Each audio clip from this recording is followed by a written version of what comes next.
5,000 years ago, while most of the world still lived in villages of wood, reed, and stone, lights were already burning in the streets of a city.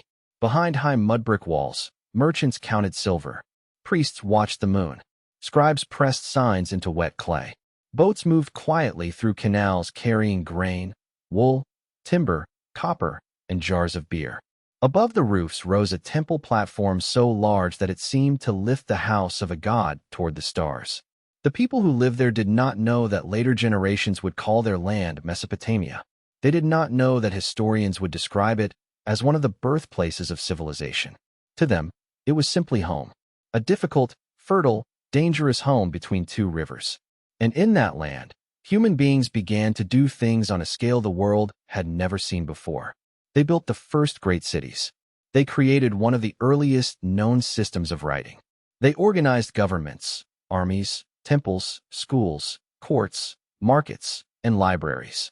They measured land, predicted eclipses, recorded debts, wrote poetry, and argued about justice. They raised kings almost to the level of gods, then watched those kings disappear beneath dust. Tonight, we will travel slowly through that vanished world. We will begin before the first city existed, when the rivers wandered across an open plain. We will enter Uruk at the moment writing was being born. We will walk through the royal tombs of Uruk, listen to the story of Gilgamesh, follow Sargon as he created an empire, stand beneath the ziggurat of Uruk, and enter Babylon under Hammurabi and Nebuchadnezzar. We will pass through the palaces of Assyria, where stone walls were carved with battles, hunts, and processions. We will see the library of Ashurbanipal, where thousands of clay tablets preserved the words of people who had been dead for centuries, even in his own time. And at the end, we will watch the old cities fade, while their ideas continue traveling into a future they could never have imagined. So let the modern world grow quiet for a while. Imagine the darkness of an ancient night. There are no electric lights beyond the horizon, no engines, no distant aircraft. Only the sound of water moving through reeds, the soft creak of a wooden boat, the breathing of cattle, and the wind passing over a flat land beneath an enormous sky. This is the land between the rivers. The Greek name Mesopotamia means just that, the land between rivers.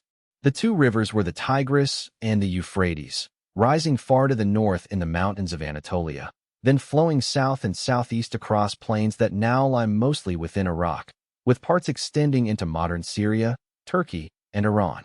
The Euphrates moved more slowly and followed a broad, winding course. The Tigris was faster and less predictable. Both carried water and rich silt. Both could also destroy fields, homes, and entire settlements when they flooded unexpectedly. In Egypt, the Nile usually rose in a more regular rhythm. In southern Mesopotamia, the rivers could be far less forgiving. Their floods did not always arrive when farmers needed them. Channels changed. Banks collapsed. Water could come too early, too late, too violently, or not at all. This uncertainty shaped the people who lived beside them. To grow food on the dry southern plain, communities had to cooperate. They dug canals. They raised embankments. They cleared mud and reeds from waterways. They measured fields and decided who would receive water first. A neglected canal could fill with silt. A broken bank could ruin the work of a season. Survival depended not only on rainfall or individual effort, but on organization. The rivers offered life, but demanded attention. Long before cities, the wider region around Mesopotamia had already become one of the great centers of early farming. In the hills and uplands to the north and east, people gradually domesticated wheat, barley, sheep, goats, and cattle. They built permanent villages. They stored grain. They shaped clay into containers and fired it into pottery. These changes did not happen in a single moment. There was no morning when humanity simply woke and invented agriculture. The transformation took many generations. Families experimented with plants. Hunters learned the movements of animals. Communities changed their habits slowly, often without knowing where those changes would lead. By the 7th and 6th millennia before the Common Era, farming villages had appeared across northern Mesopotamia. Archaeologists give names such as Hassuna, Samarra, and Halaf to some of the cultures known from their pottery, buildings, and tools. Their people decorated bowls with careful geometric designs. They built houses from mud brick. They traded stone and other materials across long distances. Farther south, however, the landscape was different. Southern Mesopotamia was an immense alluvial plain, created over ages by the rivers. There was fertile soil, but very little stone, almost no metal, and few large trees suitable for construction. Summers were intensely hot. Rainfall was limited.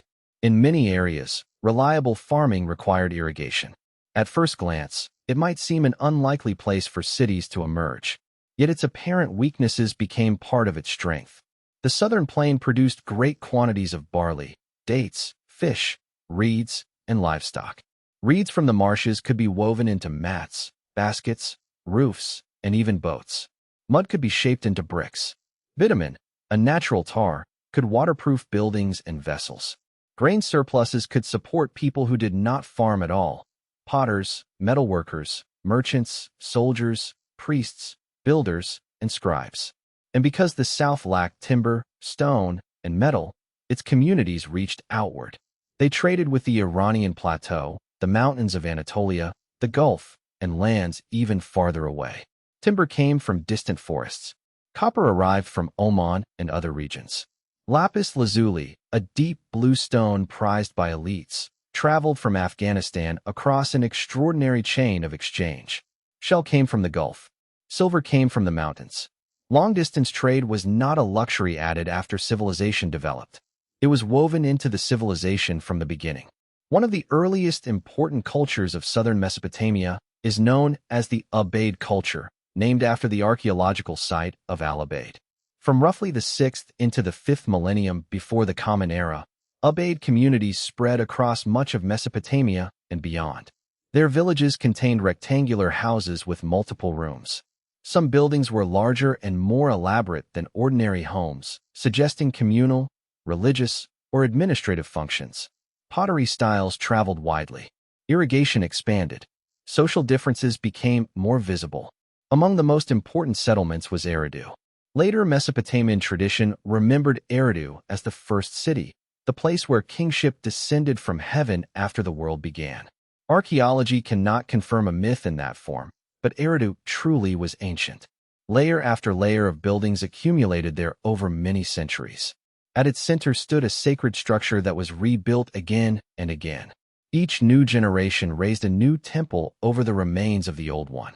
The platform grew. The building became more formal. A place that may have begun as a modest shrine slowly became a monumental center. Eridu was associated with Enki, god of fresh water, wisdom, craft, and creation. This was fitting. Beneath the dry land, Mesopotamians imagined a vast body of fresh water called the Apsu. Wells and springs were thought to connect with it.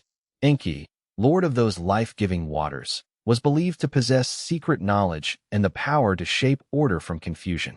In later stories, Enki often appeared as a clever, helpful god, solving crises that other gods had created. But the sacred life of Mesopotamia was never simple. Gods could protect a city and still bring disaster. They could reward devotion, yet remain distant and unpredictable. The people of Eridu could not see the future. They did not know that larger cities would rise farther north. They did not know that their temple traditions would help shape monumental architecture for thousands of years. They only knew that the gods required care, that fields needed water, and that every season depended on work.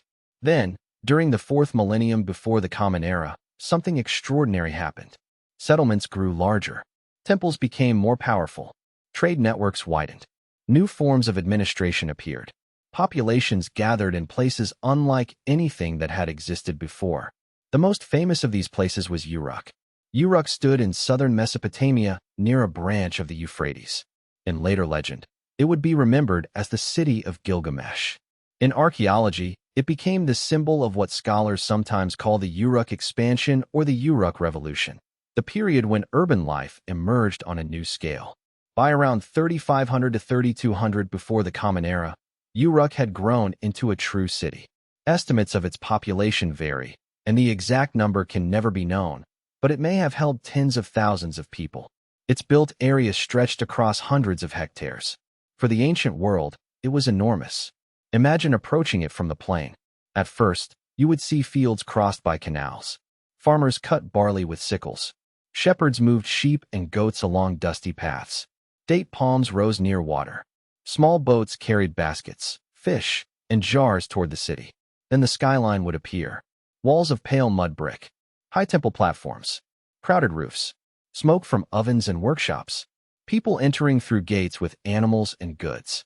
The sound of voices, carts, donkeys, hammers, and temple music. Uruk contained two major sacred districts. One was associated with Anu, the sky god. The other was associated with Inanna, one of the most powerful and complex deities in Mesopotamian religion. Inanna was the goddess of love, fertility, desire, warfare, and political power. She could be tender and terrifying, creative and destructive. In later Akkadian tradition, she became closely identified with Ishtar. Her symbol was the eight-pointed star, and the planet Venus was associated with her movement across the sky. The Eanna district, devoted to Inanna, contained monumental buildings of mud brick, decorated with colored clay cones pressed into walls to form patterns. These structures were not simply places of private prayer.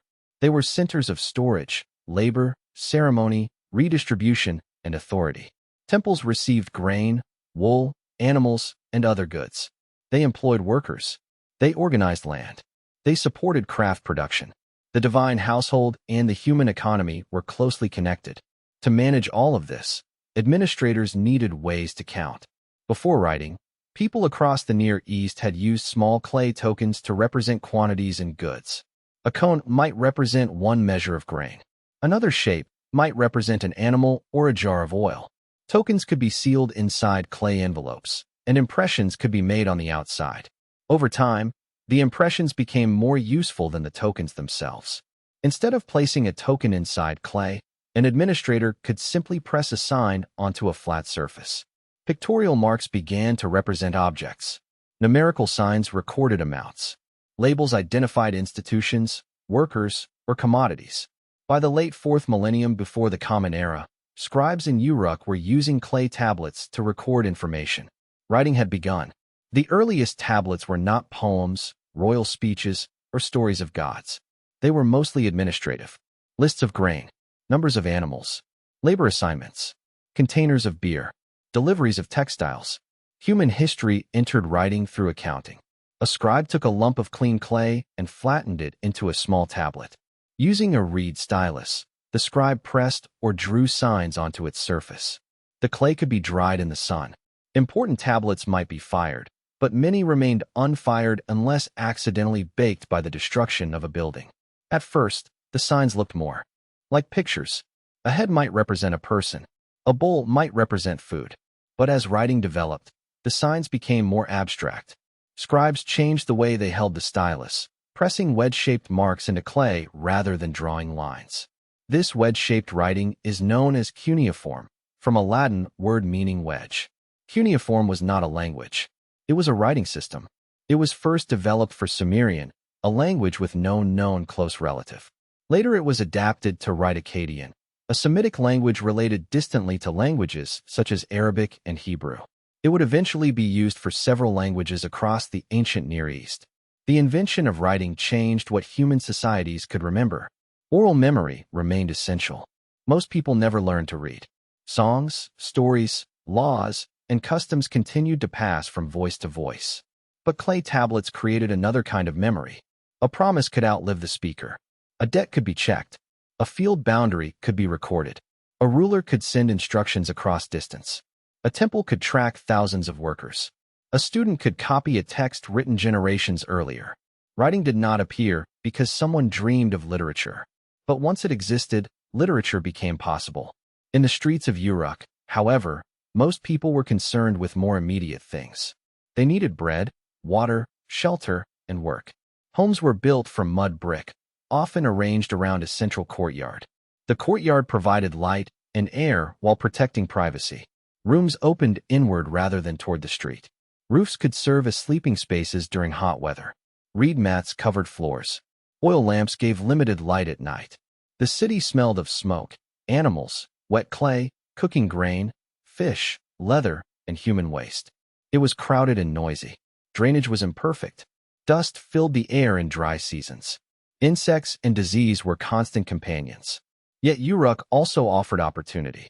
There were workshops for pottery, weaving, stone cutting, metalworking, and brewing. There were markets where farmers exchanged produce and merchants arranged shipments. There were temples where festivals brought music, food, and public ceremony. There were neighborhoods filled with families whose ancestors may have come from villages across the plain. Barley was the foundation of much of the economy. It tolerated the salty soils that developed under irrigation better than some other crops.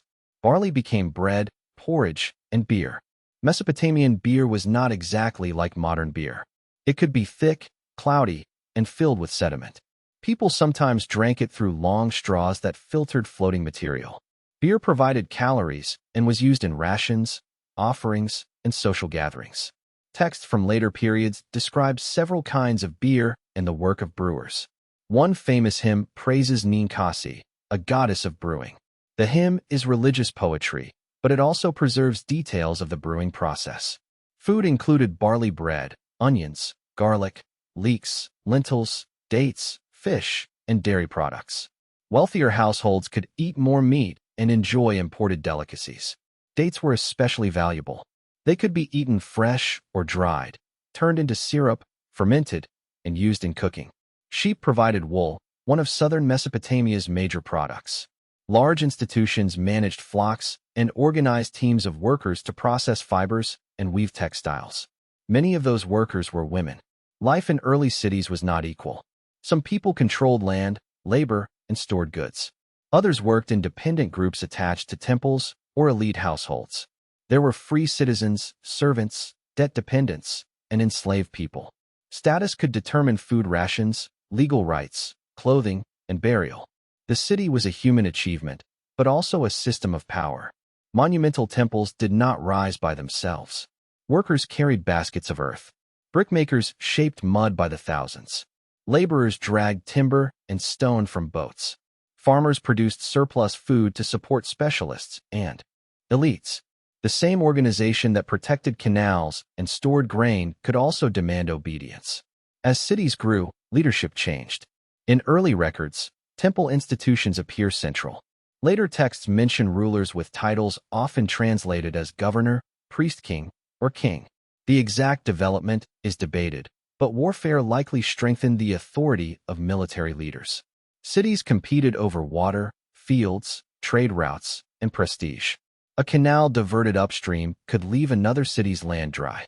A disputed boundary could lead to raids. Walls became more important. Weapons became symbols of authority.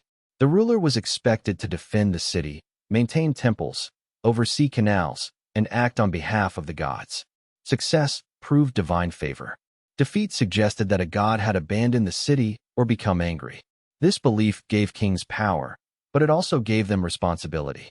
When harvests failed, enemies invaded, or disease spread, people asked what had gone wrong between the city and its gods. The answer was rarely comforting. According to Mesopotamian tradition, kingship did not rise from the people. It descended from heaven. The Sumerian king list, written and copied in later periods, presented a sequence of cities whose rulers held kingship one after another. Some early kings were said to have reigned for impossibly long periods. Then came a great flood, and kingship descended again. The list was not a reliable historical record in the modern sense. It mixed myth, memory, political ideology, and genuine rulers. But it reveals how Mesopotamians imagined political order. There could be many cities, but kingship itself was a sacred institution moving through history. A city might rise because the gods had chosen it, and it might fall for the same reason. By the early 3rd millennium before the Common Era, the urban world of southern Mesopotamia had become a landscape of competing city-states. Uruk was joined by Ur, Lagash, Umma, Kish, Nippur, Adab, Shuruppak, and others. Each city had its own identity, patron deity, temples, rulers, traditions, and surrounding farmland. The people shared many cultural features. They wrote in Sumerian. They worshipped overlapping groups of gods. They used similar technologies and artistic styles. Yet political unity was rare. To travel across Sumer was to move through a world of neighboring rivals. At the sacred city of Nippur stood the great sanctuary of Enlil, one of the chief gods. Enlil was associated with wind, authority, and the power that separated and ordered the world. A ruler who gained recognition at Nippur could claim legitimacy beyond his own city. At Ur, the patron god was Nana, the moon god, later known in Akkadian as Sin. At Uruk, Inanna and Anu held special importance. At Lagash, the warrior god Ningirsu protected the city. At Eridu, Enki remained lord of wisdom and fresh water. The gods were imagined as living beings with houses, clothing, food, servants, families, and emotions.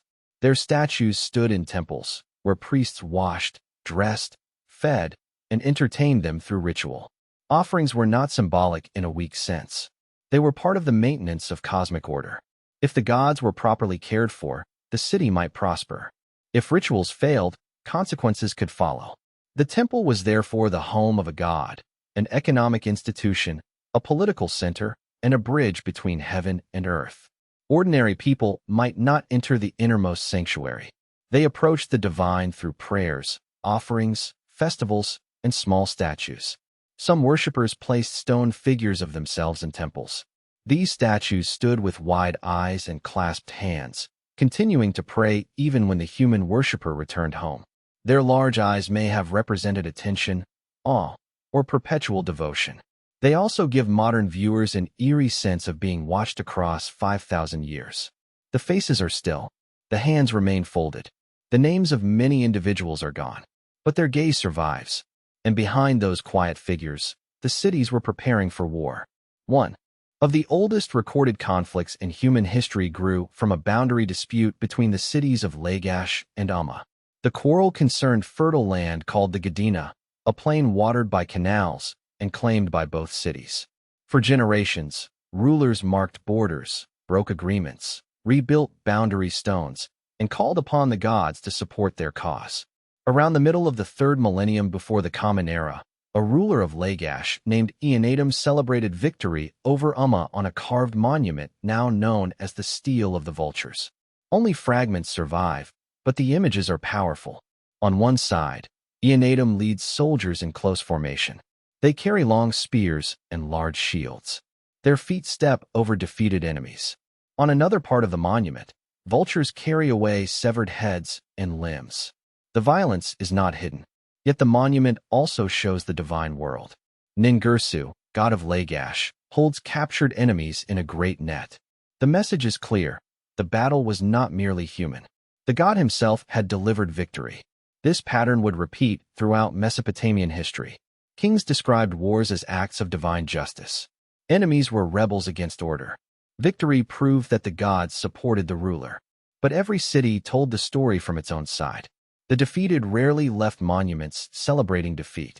Lagash produced more than war records. Administrative tablets reveal an intensely organized society. Scribes recorded fields, livestock, fish, boats, workers, and rations. Temple estates could manage large amounts of land and labor. Officials tracked wool from sheep to finished textile. These records are valuable because they preserve ordinary details that royal inscriptions ignored. A king might boast that he conquered foreign lands. A tablet from the same period might record that a group of workers received barley, oil, and wool. Another might list donkeys. Another might note the absence of a laborer. The grand history of kings rests upon thousands of small transactions. Among the rulers of Lagash was Uruk, remembered for reforms that claimed to protect ordinary people from abuses by powerful officials. The surviving texts describe reductions in certain fees and restrictions on exploitation. Modern writers sometimes call these the first social reforms in history. That description should be used carefully. Uruk did not create equality or modern rights. His statements were royal claims, shaped to present him as a just ruler. But they show that even in the 3rd millennium before the Common Era, kings understood the political value of promising protection from corruption and oppression.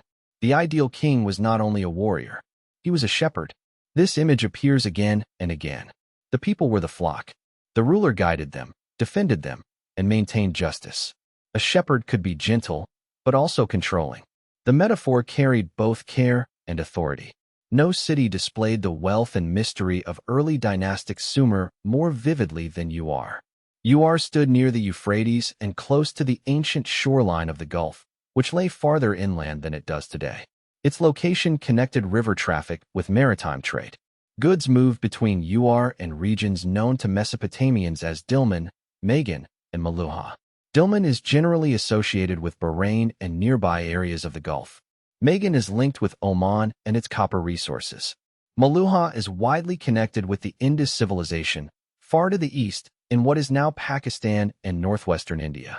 This means that merchants in Mesopotamia participated in networks stretching across vast distances. A bead of carnelian might begin in the Indus Valley. Copper might come by ship from Oman. Lapis lazuli might travel from Afghanistan through multiple hands. By the time these materials reached Ur, they carried the invisible history of mountains, deserts, ports, and languages.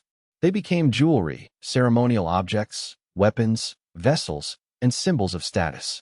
In the 1920s and 1930s, excavations led by Leonard Woolley uncovered a large cemetery at Ur, containing around 2,000 burials.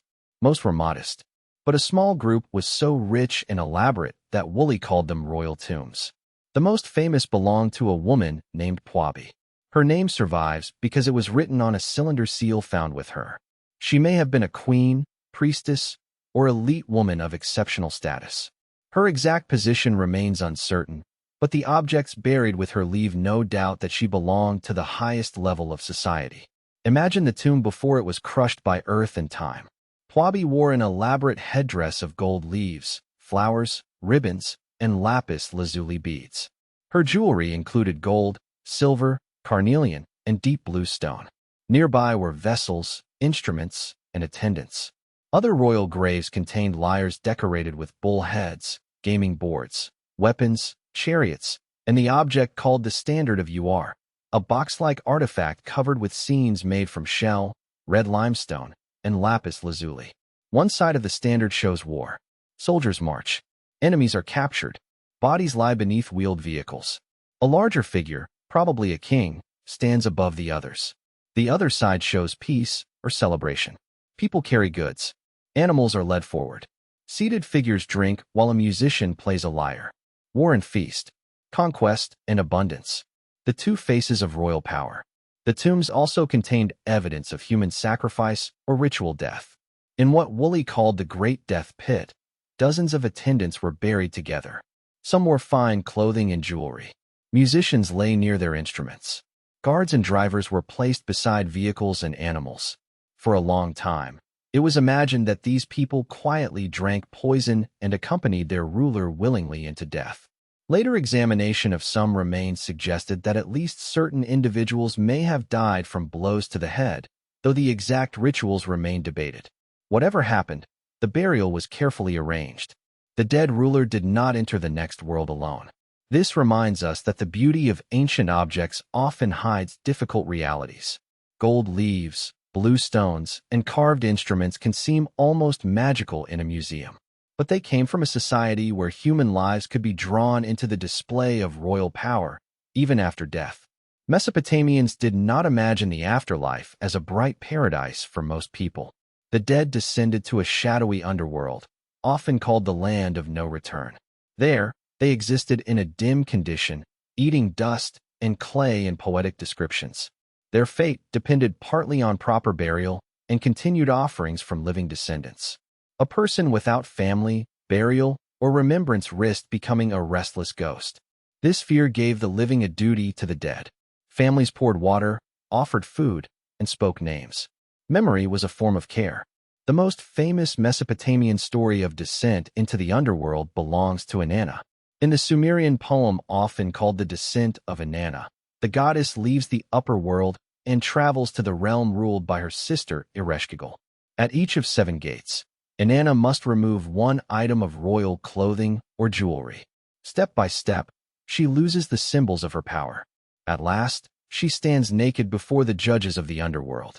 She is killed, and her body is hung upon a hook. With Inanna gone, fertility and sexual life on earth begin to fail. Enki creates beings who enter the underworld and mourn with Ereshkigal. Their sympathy moves her, and she allows Inanna to return. But no one leaves the underworld without a replacement. Inanna eventually sends her husband Dumuzi in her place, though later traditions divide his time between the worlds. The story became connected with cycles of loss, mourning, fertility, and seasonal return. It is a strange and powerful tale because even a goddess cannot simply command death. She must surrender her crown, her ornaments, and her protection. At each gate, she becomes less like a queen and more like every mortal who must eventually leave possessions behind. Another great figure of Sumerian tradition was Gilgamesh. There may have been a historical king of Uruk named Gilgamesh sometime in the early dynastic period. Later kings mentioned him. Stories grew around him in Sumerian, and these stories were eventually woven into the Akkadian epic of Gilgamesh. The version best known today developed over centuries. Much of it survives from tablets found in the library of Ashurbanipal at Nineveh, copied long after the age in which Gilgamesh supposedly lived.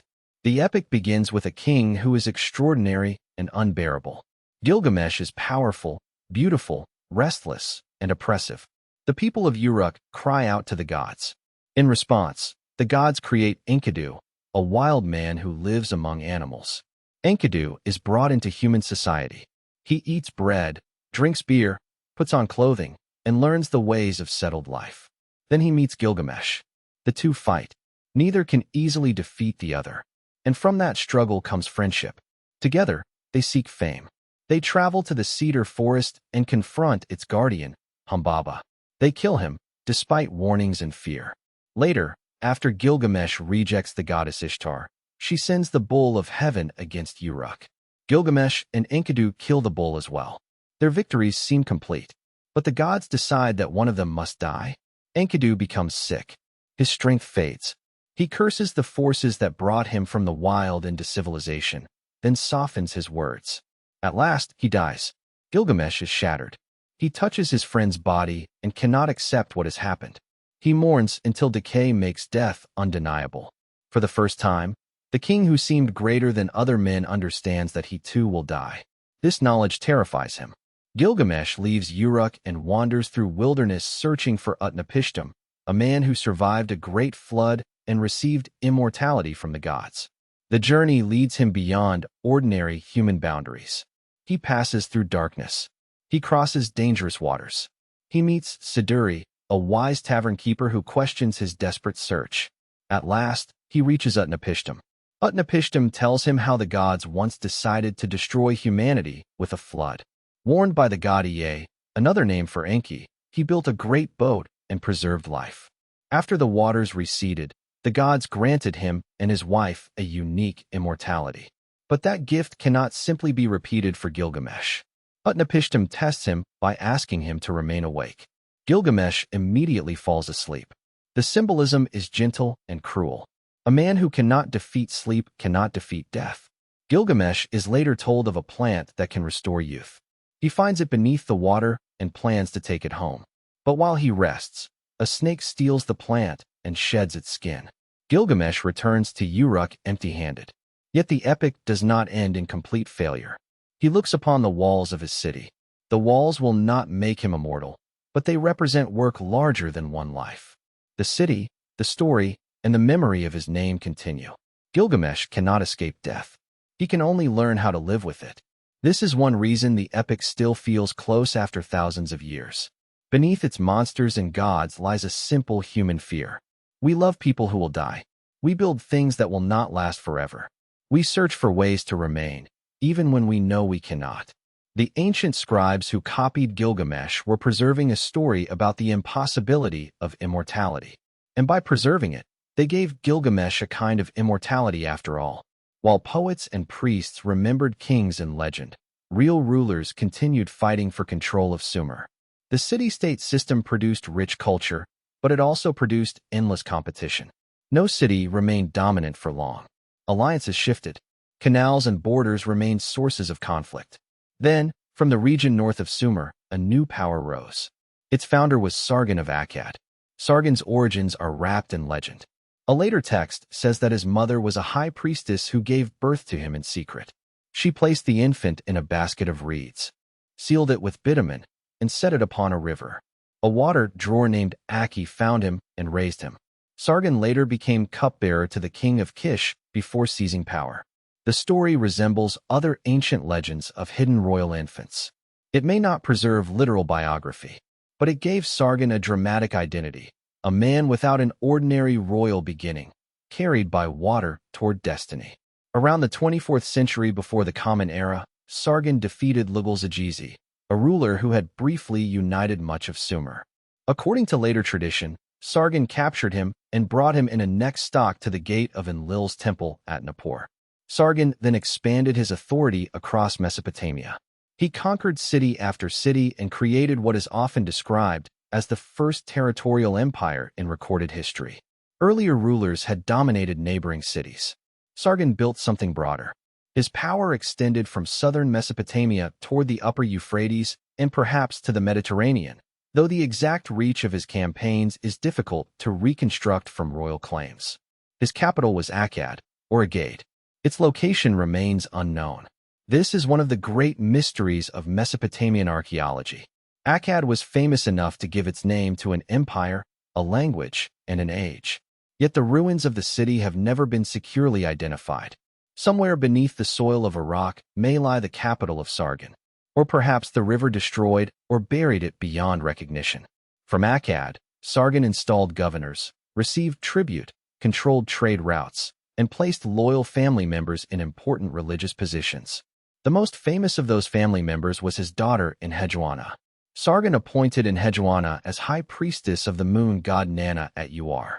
This strengthened political ties between Akkadian rule and one of Sumer's most important sacred centers.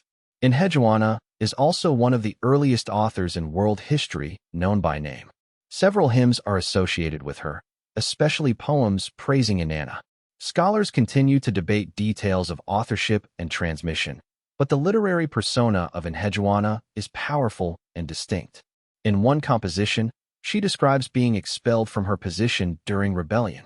She turns to Inanna for help, praising the goddess in language filled with fear, anger, and devotion. Enheduanna's voice reaches us across more than 4,000 years. She was a royal daughter, a priestess, a political figure, and a poet. Her survival and memory is remarkable in a world where most individual voices were lost. The Akkadian Empire did not erase Sumerian culture.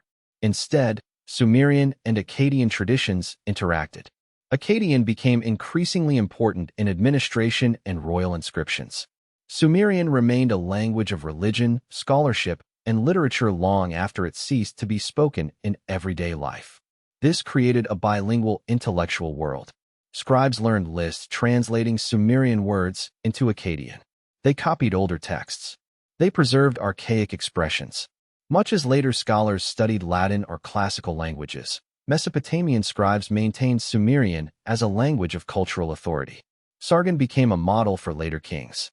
Stories presented him as the ruler who conquered in every direction, from the upper sea to the lower sea, from the Mediterranean to the Gulf. But empire brought new problems. A city conquered once might rebel later. Distant governors could become independent. Armies required supplies. Roads and canals needed protection. Local elites resented foreign officials. Every victory expanded the territory that had to be controlled. Sargon's successors faced repeated revolts. The most celebrated of them was his grandson Naram-Sin. Naram-Sin called himself King of the Four Quarters, a title claiming universal rule. More daringly, he was represented as divine during his lifetime. On the famous victory stele of Naram-Sin, the king climbs a mountain above defeated enemies. He is larger than everyone else. He wears a horned helmet, a symbol normally associated with gods. Stars shine above him. The composition moves upward toward the king as if political power itself were ascending into heaven. This was royal propaganda of extraordinary confidence. But later Mesopotamian tradition remembered Naram-Sin in a darker way. A literary text called The Curse of Agade says that the god Enlil withdrew his favor from Akkad. Naram-Sin waited for a divine sign, but none came. In anger, he attacked Enlil's temple at Nippur. The gods responded by unleashing disaster. Foreign invaders descended. Famine spread. Society collapsed. People could not bury the dead. Food became impossibly expensive. The story was written later and should not be read as a factual report of events. but it expresses a central Mesopotamian idea. An empire did not fall merely because of military weakness or economic problems. It fell because the relationship between ruler and divine order had been broken. The historical decline of the Akkadian Empire was probably caused by several forces. Rebellion weakened central control. Regional powers reasserted themselves. Groups called Gutians entered Mesopotamia from the Zagros region. Environmental evidence suggests that a period of increasing aridity may have damaged agriculture and settlement in parts of the Near East. No single explanation tells the whole story. Empires often collapse through combinations of pressure rather than one dramatic blow. By around the end of the 3rd millennium's 22nd century before the Common Era, Akkadian unity had fractured. The empire that had seemed to stretch across the known world faded after only a few generations. Its capital disappeared. Its kings became legends. But the idea of empire remained. From then on, rulers across Mesopotamia would dream of becoming another Sargon. They would take his titles, imitate his inscriptions, and claim his victories. The first empire had fallen. The desire to rebuild it had only begun. After the fall of Akkadian power, southern Mesopotamia did not become silent. Cities recovered. Local rulers rebuilt temples, restored canals, and presented themselves as guardians of an older order. At Lagash, a ruler named Gudea left behind some of the most recognizable statues of ancient Mesopotamia. He is shown seated or standing, wearing a simple robe and a calm expression, his hands folded in devotion. The stone is often dark and polished. Inscriptions cover the robe or the base, describing temple building and piety. Gudea did not usually present himself as a world conqueror. He emphasized sacred construction. In one long composition, he describes a dream in which the god Ningirsu commands him to build a temple. The dream is filled with symbols that Gudea must interpret. He consults divine figures, gathers materials from distant lands, purifies the city, and begins construction. Cedar timber comes from mountains. Stone comes from afar. Metal and precious materials arrive through trade. The temple becomes a miniature image of the ordered world. To build for a god was to restore balance between earth and heaven. Gudea's inscriptions also reveal something important about Mesopotamian kingship. A ruler could seek lasting fame through war, but he could also seek it through building. Palaces might be burned by enemies. Temples were also destroyed, but later kings often rebuilt them, preserving the names of earlier builders and foundation deposits beneath the walls. Mesopotamian buildings were made mainly of mud brick. They required constant repair. Rain, wind, salt, and neglect slowly dissolved them back into earth. This meant that monumental architecture was never truly finished.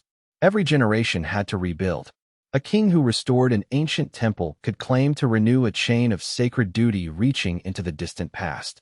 Toward the end of the 22nd century before the Common Era, a ruler of Uruk named Utuingal claimed victory over the Gudians. Soon afterward, power passed to Ur-Nimmu, founder of the 3rd dynasty of Ur. The kingdom he created is often called the Ur-3 state. Ur-Nimmu and his successors reunited much of southern Mesopotamia and extended control into surrounding regions. Their government was highly organized. Thousands upon thousands of surviving tablets record deliveries, labor, fields, taxes, animals, travel, and state institutions. The scribes of Ur-3 turned administration into an immense written machine. A shepherd might be responsible for a flock and required to account for every animal. Officials tracked grain from fields to storehouses.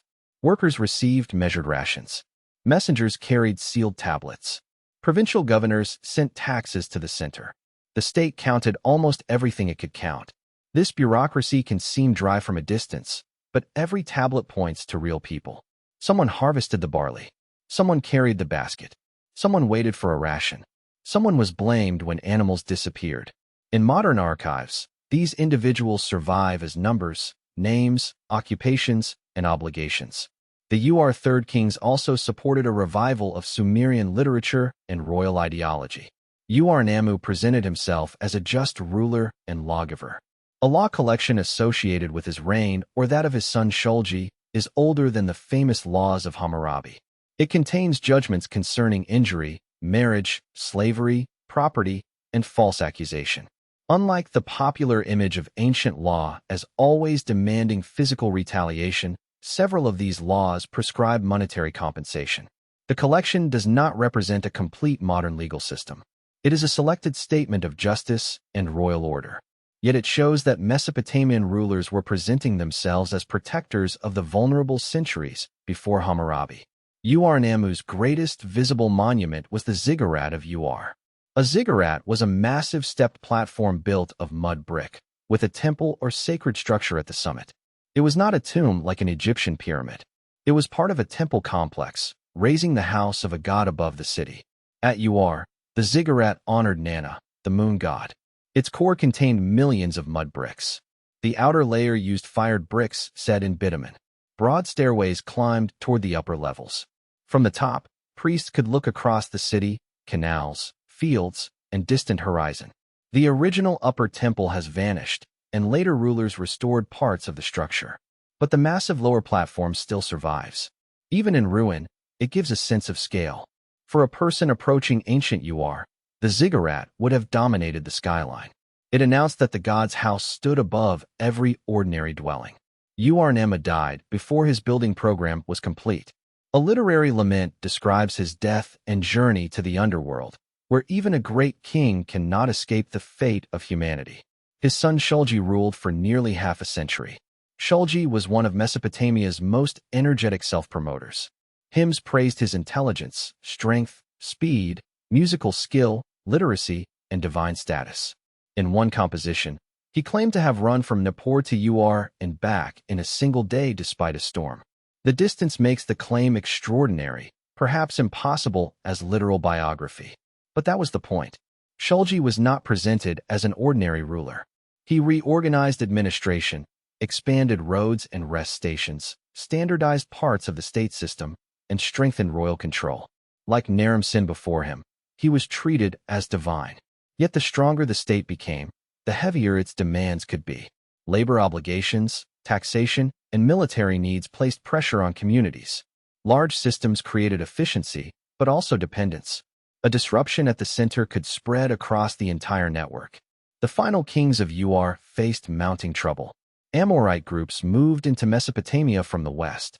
The term Amorite referred broadly to Semitic-speaking pastoral and tribal communities, though their identities were varied. Some entered as workers, soldiers, or settlers. Others became political leaders. Mesopotamian texts sometimes described them as outsiders, in stereotyped and hostile language. But the Amorites were not simply destroyers standing beyond civilization. Within a few generations, Amorite dynasties would rule many Mesopotamian cities and fully participate in urban culture.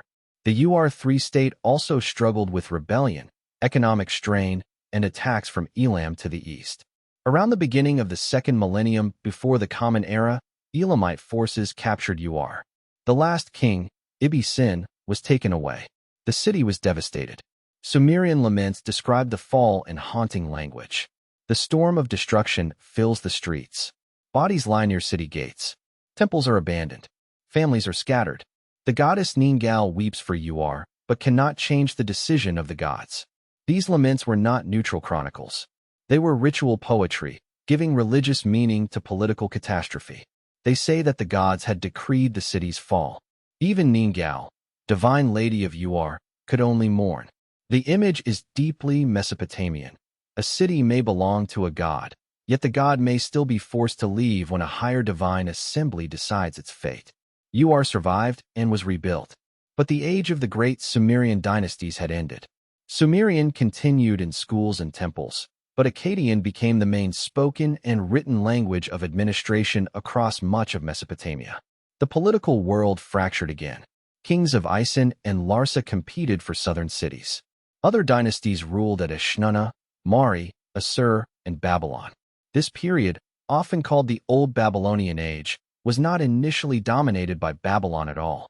Babylon began as one city among many. Its rise would come through patience, diplomacy, war, and one exceptionally successful king. Before entering Babylon, however, it is worth traveling north along the Tigris to Assur. Assur was both a city and the name of its chief god.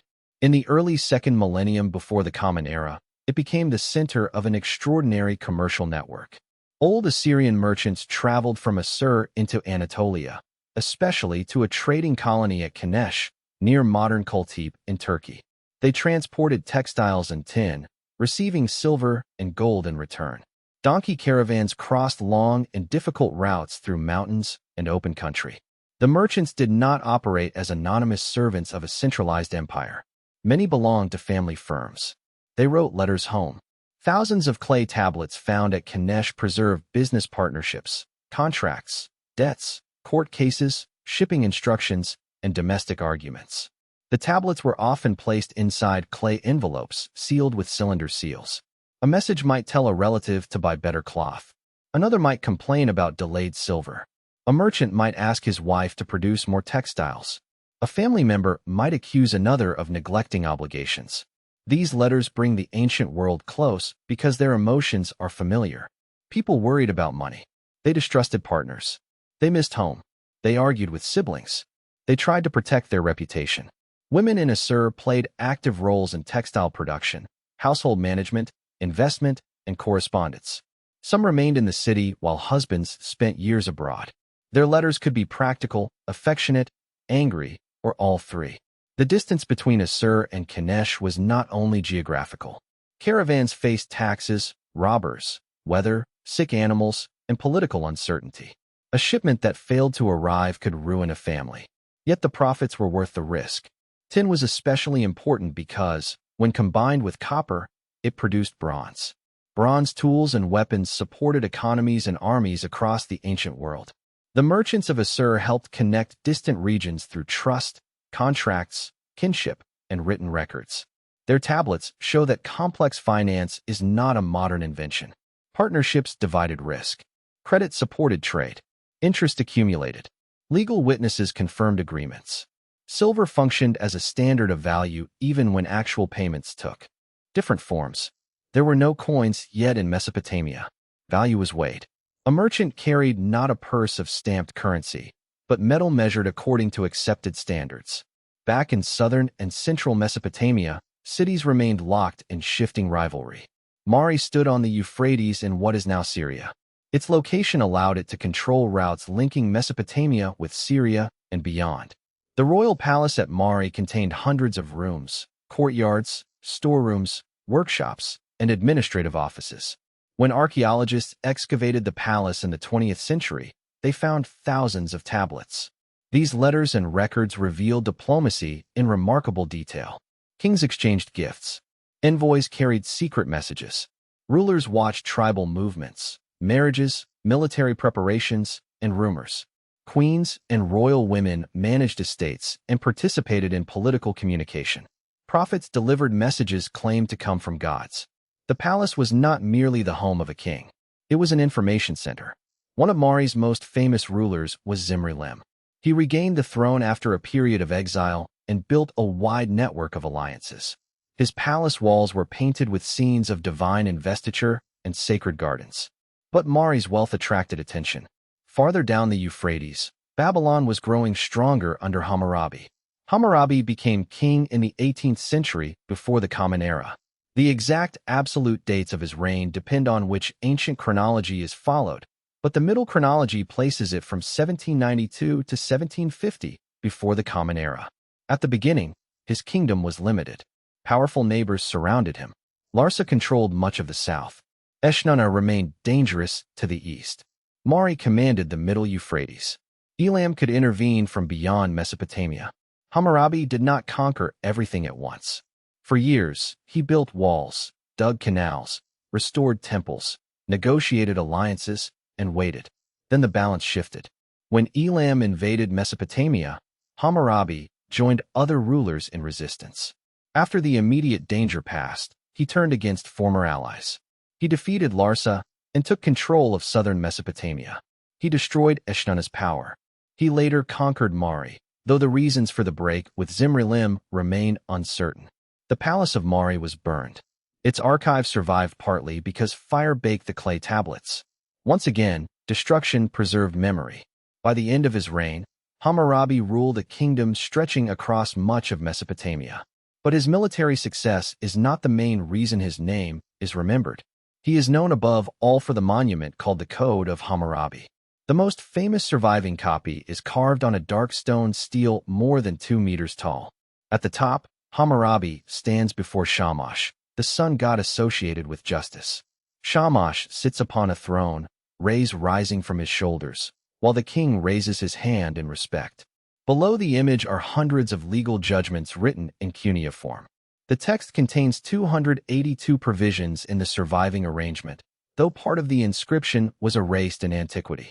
The subjects include property, trade, wages, marriage, inheritance, injury, slavery, agriculture, professional responsibility, and accusations of crime.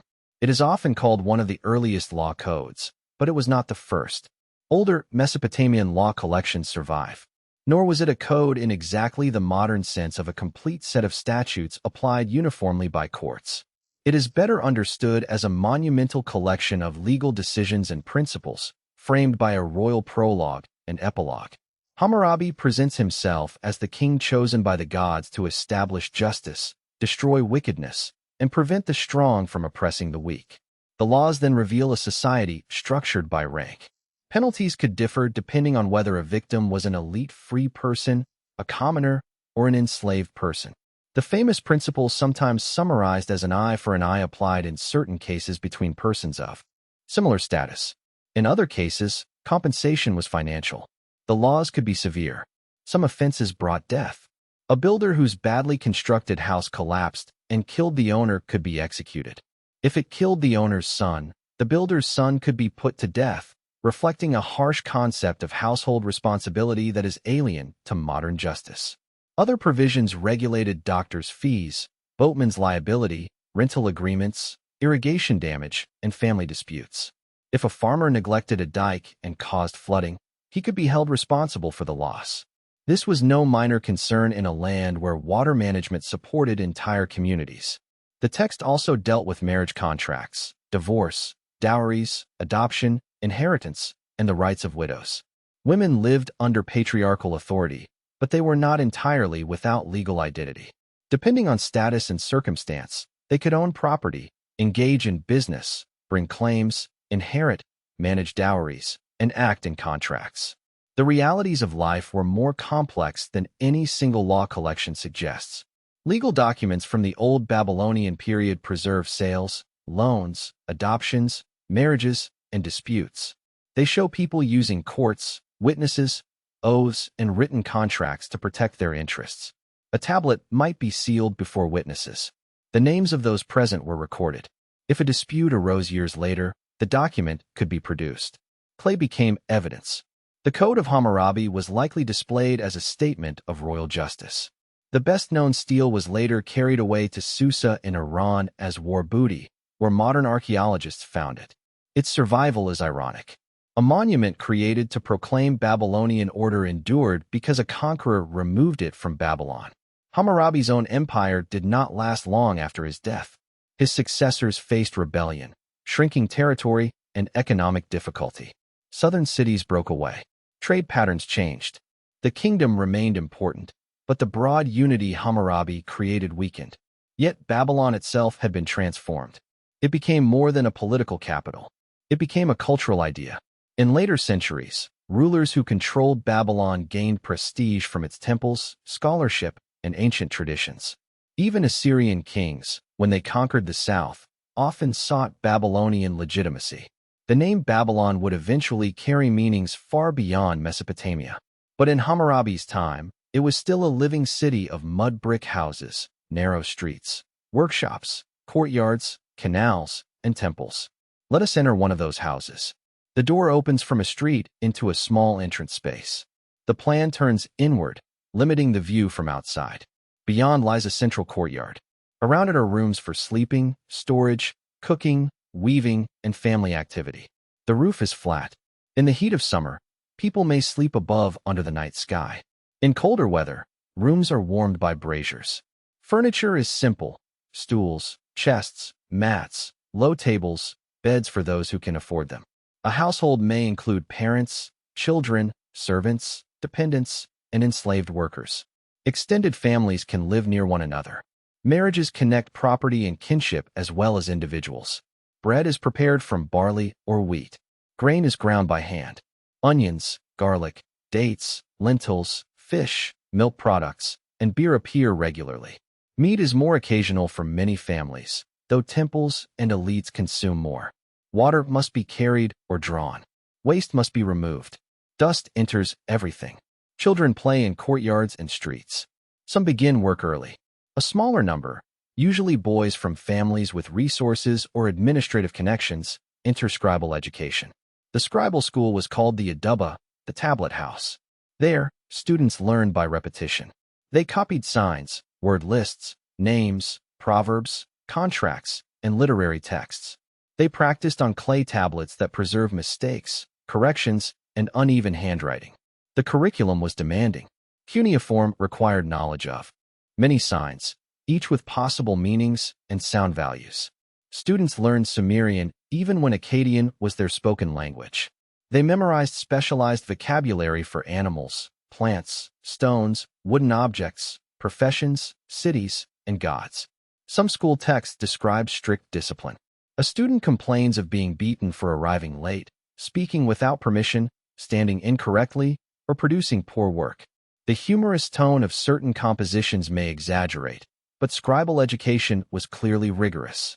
To become a scribe was to enter an elite world of knowledge. Scribes could work for temples, palaces, merchants, courts, armies, or private households. They wrote contracts, letters, omens, hymns, medical texts, mathematical exercises, and royal inscriptions. Their skill gave them access to power. Yet scribes were not merely passive recorders. They selected words, organized archives, preserved traditions, and shaped how kings were remembered. In a world where most people could not read, the scribe stood between spoken life and permanent memory. Mathematics developed partly from practical needs. Fields had to be measured. Grain had to be distributed. Bricks had to be counted. Interest had to be calculated. Workers had to receive rations. Mesopotamian mathematicians used a number system based largely on 60. The legacy remains in the 60 minutes of an hour, 60 seconds of a minute, and 360 degrees of a circle. Their place value methods allowed sophisticated calculation, though the absence of a fully modern zero could create ambiguity. Scribes worked with multiplication tables, reciprocals, areas, volumes, and problems that today resemble algebra or geometry. Some tablets present idealized exercises rather than direct fieldwork. A student might be asked to find the dimensions of a rectangle from its area and the relationship between its sides. The solutions reveal highly developed computational methods. Astronomy and mathematics were closely connected, but systematic Babylonian astronomy would reach its greatest heights in later centuries. For now, ordinary people watched the sky for more immediate reasons. The moon marked months. The first visible crescent helped begin the calendar. Seasonal changes guided farming. Priests and scholars observed unusual events as signs. An eclipse could be terrifying. A strange birth, a pattern in oil, the movement of smoke, or the liver of a sacrificed sheep might be interpreted as a message from the gods. Mesopotamian divination was based on the belief that the divine world left signs within nature. The future was not always fixed, but it could be read. Experts gathered observations into long omen series. A statement often followed the form. If this sign appears, then that event will follow. If the moon was eclipsed on a certain day, perhaps a king was in danger. If a sheep's liver had a particular mark, perhaps an army would succeed or fail. The practice could be highly technical. Clay models of livers were used for instruction. Diviners studied named regions of the organ. They compared present signs with accumulated tradition. To modern eyes, this may seem like superstition. But within Mesopotamian thought, it was a disciplined effort to find pattern and warning in an uncertain world. Kings depended on diviners because power made uncertainty more dangerous. A farmer feared one failed harvest. A king feared signs that might threaten an entire kingdom. Sometimes, if omens predicted the death of the ruler, a substitute king ritual was performed. A temporary substitute was placed on the throne while the true king withdrew from view. The substitute absorbed the dangerous fate. After the predicted period passed, the real king returned. The ritual was grim, because the substitute and sometimes his wife could be killed. The king survived by transferring destiny to another person. Medicine also combined practical observation, herbal treatment, ritual, and magic. Mesopotamian healers recognized symptoms, prepared remedies, bandaged injuries, and prescribed diets. They used plants, minerals, oils, beer, milk, and other substances. At the same time, illness could be understood as the work of demons, ghosts, sorcery, or divine anger. Two kinds of specialists are often distinguished in texts: the ASU, associated more with practical treatment, and the Ashipu, an exorcist or ritual expert. In reality, their roles could overlap. A patient might receive medicine and an incantation together. This was not seen as contradiction. The body and the supernatural world were connected. Birth was especially dangerous. Women faced serious risk from pregnancy and childbirth. Protective amulets and rituals were used against the demon Lamashtu, believed to threaten mothers and infants. Another frightening figure, Pazuzu, could paradoxically be invoked for protection against her. The small objects people wore reveal private fears that royal monuments do not mention. Behind the public world of kings, armies, and temples were nights when parents worried over a feverish child, families called for healers, and someone whispered an incantation beside a bed. Ancient life was never only grand. It was intimate, fragile, and uncertain. And beyond the walls of Babylon, new powers were gathering. In the wider ancient Near East, the second millennium before the Common Era was an age of kingdoms connected by diplomacy, marriage, trade, and war. Egypt, Anatolia, Syria, the Levant, Mesopotamia, and the Iranian plateau were not isolated worlds. Royal courts exchanged letters and gifts. Gold traveled north from Egypt. Horses and chariots moved across borders. Princesses were sent to foreign kings in diplomatic marriages. Messengers carried tablets between palaces. Kings addressed one another as brothers when they considered themselves equals. But equality among kings was never secure. The balance of power could change with one battle, one succession crisis, or one broken alliance. Babylon's first dynasty ended dramatically. Around the 16th century before the Common Era, a Hittite king from Anatolia marched far south and sacked Babylon. The raid was astonishing because of the distance involved. The Hittites did not remain to rule the city. They carried away sacred statues and treasure, then withdrew. The political vacuum helped a people known as the Kassites establish control in Babylonia. The Kassites may have originated in the Zagros region. Their language is poorly understood, and many questions about their early history remain. Yet once they ruled Babylonia, they did not destroy its culture. They adopted Babylonian traditions. Kassite kings honored Mesopotamian gods, used Akkadian, supported temples, and restored cities. Their dynasty ruled for several centuries, longer than any previous Babylonian dynasty. Under them, the southern land became widely known as Karduniash in diplomatic correspondence, while the broader cultural identity of Babylonia deepened. One distinctive Kassite monument was the Kaduru, a carved boundary or land-grant stone.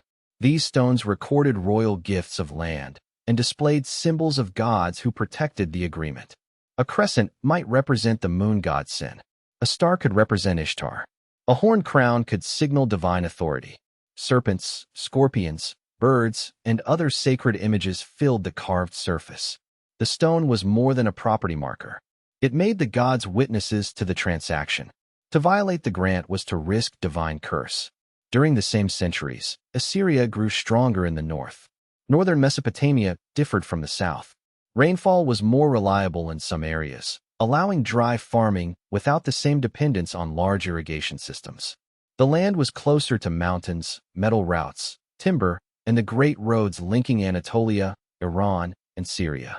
The city of Assur stood on a high bank above the Tigris. Its chief god, Ashur, gradually became the divine symbol of the Assyrian state. Unlike many Mesopotamian gods, Ashur had no large independent mythology in the earliest periods. His identity was closely tied to the city and, later, to imperial expansion. As Assyria grew, the god's authority grew with it. Middle Assyrian kings expanded westward and southward. They built palaces, campaigned across the upper Tigris and Euphrates, and created a more militarized state. One ruler, Tukulti-Ninurta I defeated the Kassite king of Babylon and temporarily carried away the statue of Marduk, Babylon's chief god. This was not just theft. To remove a god statue was to claim that the god had abandoned or been taken from the city. The act had enormous religious and political meaning. Tukulti-Ninurta later faced rebellion and was killed, reportedly by members of his own family. His conquest of Babylon did not create permanent unity. Babylon had become too sacred and too politically difficult to absorb without consequence. The relationship between Assyria and Babylonia would remain one of rivalry, dependence, admiration, and resentment for centuries. Assyrians often viewed Babylonian scholarship and religion with deep respect. Assyrian kings copied Babylonian texts and participated in Babylonian rituals. Yet Assyrian armies repeatedly invaded the south. Babylonian rebels repeatedly rose against them. The two regions shared a civilization, but not a stable peace. Around the end of the 13th and beginning of the 12th centuries before the Common Era, the political world of the Eastern Mediterranean and Near East entered crisis. Cities were destroyed. Trade networks broke. The Hittite Empire collapsed. Mycenaean palace centers in Greece fell. Egypt fought invasions. Coastal settlements burned. This broad disruption is often called the Bronze Age collapse. Its causes remain debated. Climate stress, drought, famine, internal rebellion, migration, warfare, and the failure of interdependent systems may all have played roles. There was probably no single enemy and no single night of destruction. In Mesopotamia, the effects varied. Babylonia and Assyria survived, but both faced pressure. New populations moved through the region. Aramean tribes became increasingly important. Chaldean groups later settled in southern Babylonia. Political control shrank. Cities that had depended on distant trade and strong royal administration had to adapt. Then, in the early first millennium before the Common Era, Assyria began to rise again. This rise would create the largest empire the Near East had yet seen. It would also create one of history's most feared imperial reputations. The Neo-Assyrian Empire did not appear suddenly. Its kings built upon older traditions of administration, warfare, religion, and kingship. At first, they reconquered territories that earlier Assyrian rulers had claimed. Then they pushed farther. Ashurnasirpal II, who ruled in the 9th century before the Common Era, campaigned repeatedly across northern Mesopotamia and Syria. His inscriptions describe tribute, sieges, executions, and punishments in deliberate detail. These texts were meant to frighten. They told potential rebels what would happen if they resisted. Assyrian royal inscriptions can be difficult to read because of their violence. Kings boasted of flaying enemies, raising piles of heads, burning cities, and deporting populations. We should not assume every claim is a precise record. Royal propaganda exaggerated and repeated established formulas. But the violence was real. Assyrian expansion depended on organized military force, siege warfare, intimidation, and mass movement of people. At the same time, the empire was more than destruction. It built roads, provinces, cities, canals, archives, palaces, and communication systems. It moved plants, animals, artists, soldiers, officials, and scholars across enormous distances. It connected regions through imperial control. That connection could bring trade and stability to some communities. It could also bring taxation, forced labor, deportation, and war. Both truths belong to the same empire. Ashurnasirpal moved his capital from Assur to Kalhu, known today as Nimrud. There he built the Northwest Palace, a vast complex of courtyards, halls, storerooms, private rooms, and ceremonial spaces. The lower walls were lined with carved stone reliefs. Many showed the king, protective spirits, sacred trees, and ritual scenes. Winged figures carried buckets and cones, performing acts of purification around the royal image. At palace entrances stood enormous lamassu. A lamassu had the body of a bull or lion, the wings of an eagle, and a human head wearing a horned crown. It was a supernatural guardian, combining strength, speed, intelligence, and divine power. The sculptures were designed with 5 legs. Seen from the front, the creature appeared to stand still. Seen from the side, it appeared to stride forward. Stone made movement possible. A visitor passing beneath those giant faces would feel small before entering the king's halls. That feeling was intentional. In 879 before the Common Era, Ashurnasirpal celebrated the completion of his new capital with an enormous banquet. An inscription claims that tens of thousands of guests attended, including officials, foreign representatives, and people of Kalhu. The menu lists cattle, sheep, birds, fish, bread, beer, wine, fruit, vegetables, dairy products, and spices. The numbers may be shaped by royal display, but the message is unmistakable. The king could feed the world. The same ruler who terrified enemies presented himself as the source of abundance at home. Assyrian kingship constantly moved between these images. To outsiders who resisted, the king was a storm. To loyal subjects, he was a protector and provider. Ashurnasirpal's son Shalmaneser III continued expansion. His black obelisk shows foreign rulers and representatives bringing tribute. One scene depicts a figure identified in the inscription as Jehu of the house of Omri, a king of Israel, bowing before the Assyrian ruler. The image is among the earliest known representations connected with an Israelite king. Tribute scenes converted distant politics into visible hierarchy. Foreign peoples brought silver, gold, animals, weapons, cloth, and exotic goods. They appeared smaller than the Assyrian king. The empire's message was carved in stone. All roads led toward Assyria. Yet Assyria faced periods of weakness and internal struggle. Powerful officials gained influence. Rebellions broke out. Expansion slowed. Then, in the 8th century before the Common Era, Tiglath-Pileser III transformed the empire. He reorganized conquered lands into provinces ruled by officials appointed from the center. He reduced the independence of some local kings. He strengthened the army and made imperial control more direct. Earlier armies had often depended heavily on seasonal levies. The Neo-Assyrian state developed a more permanent and diverse military structure. Its forces included infantry, archers, cavalry, chariots, engineers, and specialized siege units. Iron weapons were used, though iron alone did not explain Assyrian success. Organization mattered more.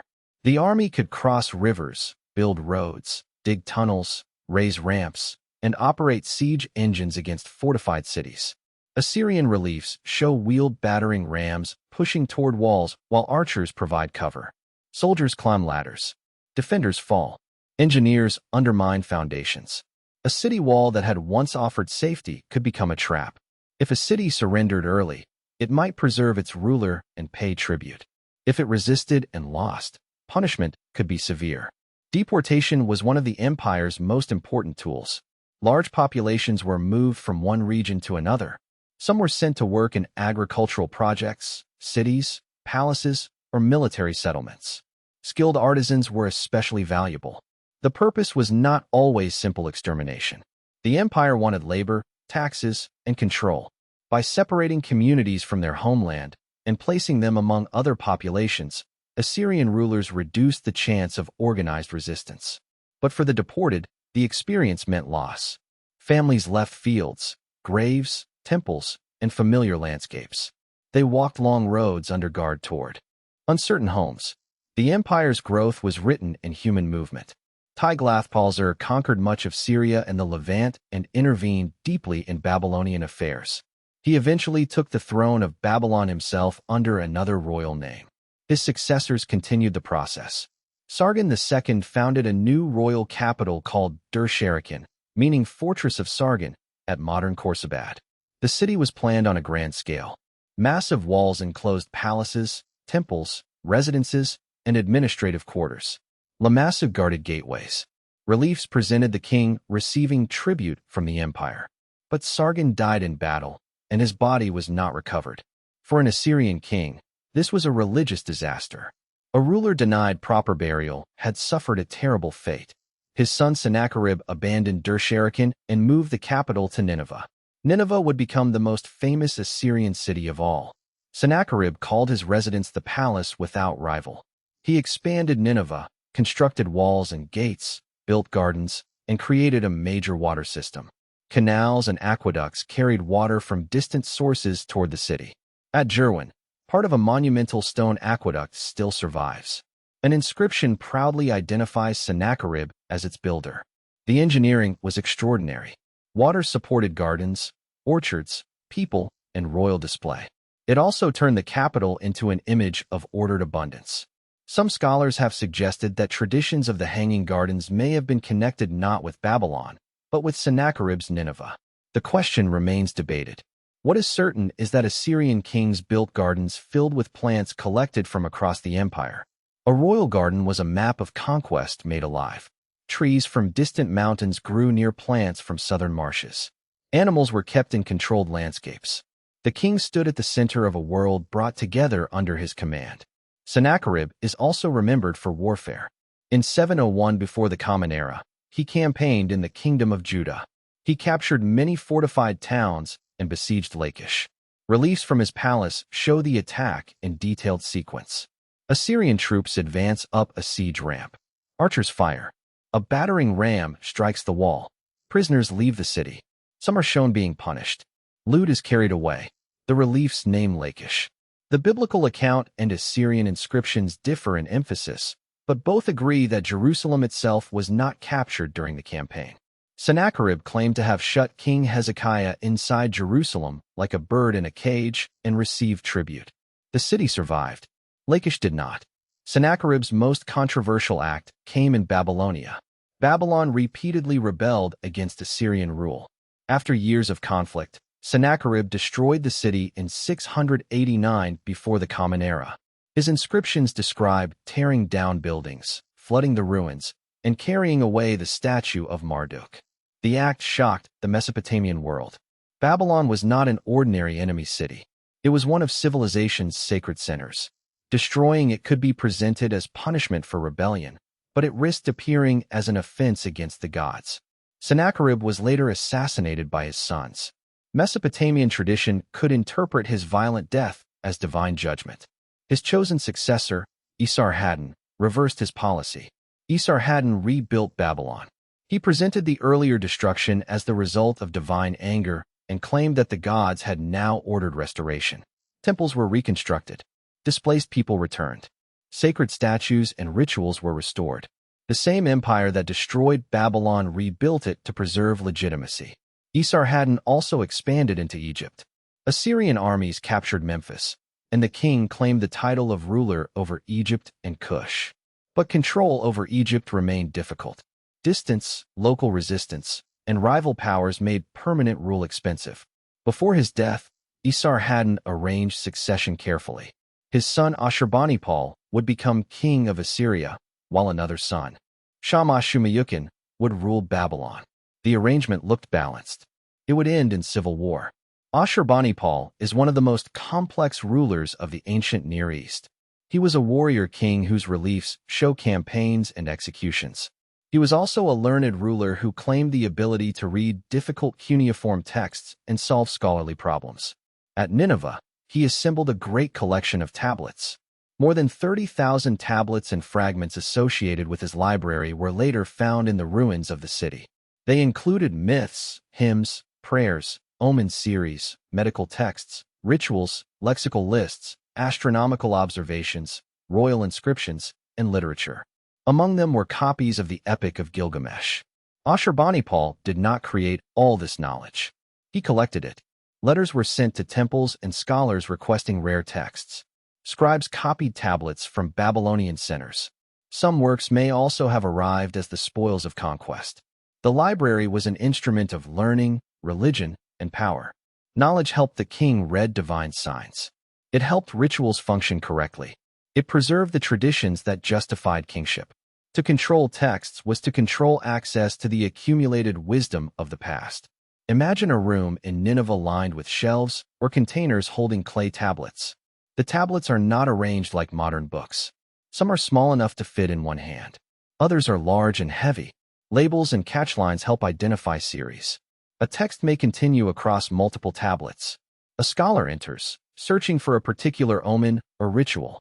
He finds the first tablet, reads its final line, then locates the next in the sequence. Outside, the empire stretches from the mountains of Iran toward Egypt. Inside, a scribe quietly copies a poem already ancient by his time. This is how Gilgamesh survived. Ashurbanipal's reign reached a peak of Assyrian power.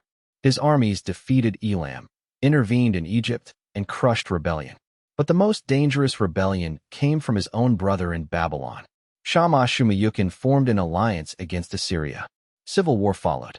Babylon was besieged. The struggle ended with the brother's death, perhaps in the burning palace, though details are uncertain. Ashurbanipal restored control and later campaigned brutally against Elam. Reliefs show the defeat of the Elamite king Tumen and the display of his severed head at a royal banquet. In the image, Ashurbanipal reclines in a garden with his queen while music plays. The head hangs nearby in a tree. Beauty and terror share the same scene. The royal couple drinks among vines and palms. A dead enemy becomes decoration. Few images express Assyrian imperial ideology more clearly. The king's peace exists because rebellion has been destroyed. Ashurbanipal also commissioned famous lion hunt reliefs. Lions were released into an enclosed arena where the king killed them with bow, spear, and sword. The scenes are carved with astonishing attention to movement and suffering. A wounded lioness drags her hind legs. A lion leaps toward a chariot. Another collapses beneath arrows. The hunt was not ordinary sport. The lion represented wild and dangerous power. By killing it, the king demonstrated his ability to defend civilization against chaos. Yet to modern eyes, the animal's pain can overwhelm the royal message. The unknown artists gave the lions a dignity that survives the king's propaganda. After Ashurbanipal's death, the empire weakened rapidly. Succession disputes divided the royal family. Babylonia rebelled under Nabopolassar, a Chaldean leader who founded a new dynasty. The Medes, rising from the Iranian plateau, attacked Assyrian territory. Enemies who had once feared Assyria now joined against it. In 614 before the Common Era, the city of Assur fell to the Medes. 2 years later, Babylonian and Median forces attacked Nineveh. The great capital fell in 612. The palaces burned. Walls collapsed. Tablets fell from shelves. Rooms filled with debris. The empire that had presented itself as eternal disappeared. With astonishing speed. Some Assyrian forces continued resistance from Haran and elsewhere for a few more years, but the imperial system was broken. Nineveh became a ruin. In later centuries, people passed the mounds without fully understanding what lay beneath them. The city's name survived in texts and tradition, but its palaces vanished under earth. The library of Ashurbanipal was buried. The fire and collapse that destroyed the palace also helped preserve many tablets. Unfired clay hardened in heat. Broken pieces remained protected beneath rubble. The conquerors intended to end Assyrian power. Instead, they sealed part of Assyrian memory for the future. More than 2,000 years later, excavators opened the ruins. They found kings, lions, gods, letters, medicines, omens, and poetry waiting in the dust. Assyria had fallen, but Babylon was rising again. The fall of Nineveh did not end the traditions of Mesopotamia. It shifted the center of power south. Nabopolassar, the founder of the Neo-Babylonian dynasty, had led Babylon's rebellion against Assyria. In alliance with the Medes, his armies helped destroy the empire that had dominated the Near East for generations. His son Nebuchadnezzar II inherited a new kingdom and transformed it into an empire. Before becoming king, Nebuchadnezzar defeated an Egyptian army at Carchemish in 605 before the Common Era. The battle ended Egypt's attempt to control much of Syria and opened the way for Babylonian dominance across the western lands once ruled by Assyria. Soon afterward, Nabopolassar died, and Nebuchadnezzar hurried back to Babylon to claim the throne. He would rule for more than 40 years. Nebuchadnezzar campaigned in the Levant, collected tribute, suppressed rebellions, and brought captives into Babylonia. But he also rebuilt Babylon on an extraordinary scale. The city became the greatest expression of late Mesopotamian urban power. To approach Babylon in the 6th century before the Common Era was to approach walls, waterways, towers, temples, and gates that seemed to belong not merely to a city, but to the center of the world. The Euphrates flowed through Babylon. Quays and bridges connected districts. Canals carried goods and water. Large processional roads led towards sacred precincts. The city's defensive system included multiple walls and broad earthworks. Ancient writers later described Babylon's size with numbers that may be exaggerated, but archaeology confirms that it was immense and monumental. Its most famous entrance was the Ishtar Gate. The gate was faced with brilliant blue, glazed bricks. Across its surface marched reliefs of bulls and dragons. The bulls were associated with Adad, god of storms. The dragons, with long necks, scaled bodies, and clawed feet, represented the creature known as the Mushushu, connected with Marduk. The deep blue surface must have appeared almost unreal under sunlight. Visitors passed beneath animals of divine power into the royal city. From the Ishtar Gate, the processional way led toward the temple district. Its walls were decorated with glazed lions, symbols of Ishtar. During the New Year festival, sacred statues traveled along this route. The Babylonian New Year festival, called Akitu, was one of the most important religious ceremonies of the city. It celebrated renewal, kingship, and cosmic order. At its center stood Marduk. Marduk had begun as the patron god of Babylon. As the city rose, so did he. Babylonian theology elevated him to supreme status among the gods. The creation epic Enuma Elish tells how the younger gods faced the primordial sea goddess Tiamat. Marduk agreed to fight her on the condition that he receive supreme authority. He defeated Tiamat, split her body, and formed heaven and earth from her remains. Then humanity was created to perform labor for the gods. The story placed Babylon's god at the center of creation itself. Political rise became cosmic truth. During the Akitu festival, the creation epic was recited. The king entered Marduk's temple, the Esagila. In a striking ritual, the high priest removed the king's royal insignia, struck his cheek, and required him to declare that he had not neglected Babylon or its people. If tears appeared, they could be interpreted as a favorable sign. For a moment, the ruler of the empire stood humbled before the god. His authority was renewed only after submission. This ritual revealed a limit to kingship. The king ruled because Marduk allowed him to rule. Above the sacred district rose a great ziggurat called Edamananki, the house of the foundation of heaven and earth. Its exact appearance is reconstructed from archaeology and texts. It may have had 7 levels and reached a height close to 90 meters, though details remain debated. At the summit stood a temple. Later traditions may have connected this enormous tower with the biblical story of Babel, though the relationship is complex.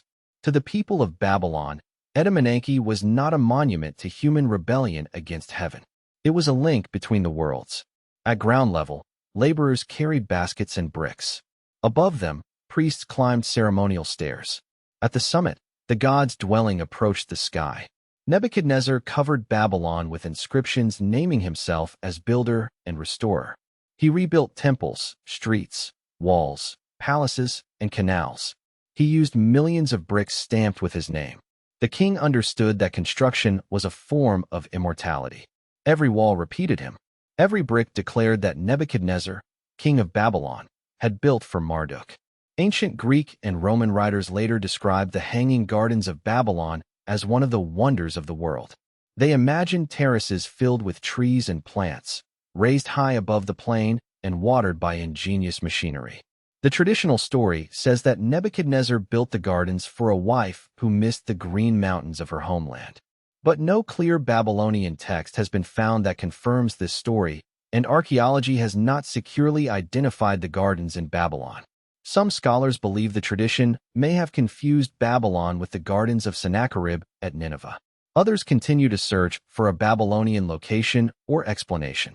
The Hanging Gardens remain one of antiquity's most famous uncertainties. Perhaps they existed in Babylon and the evidence is lost.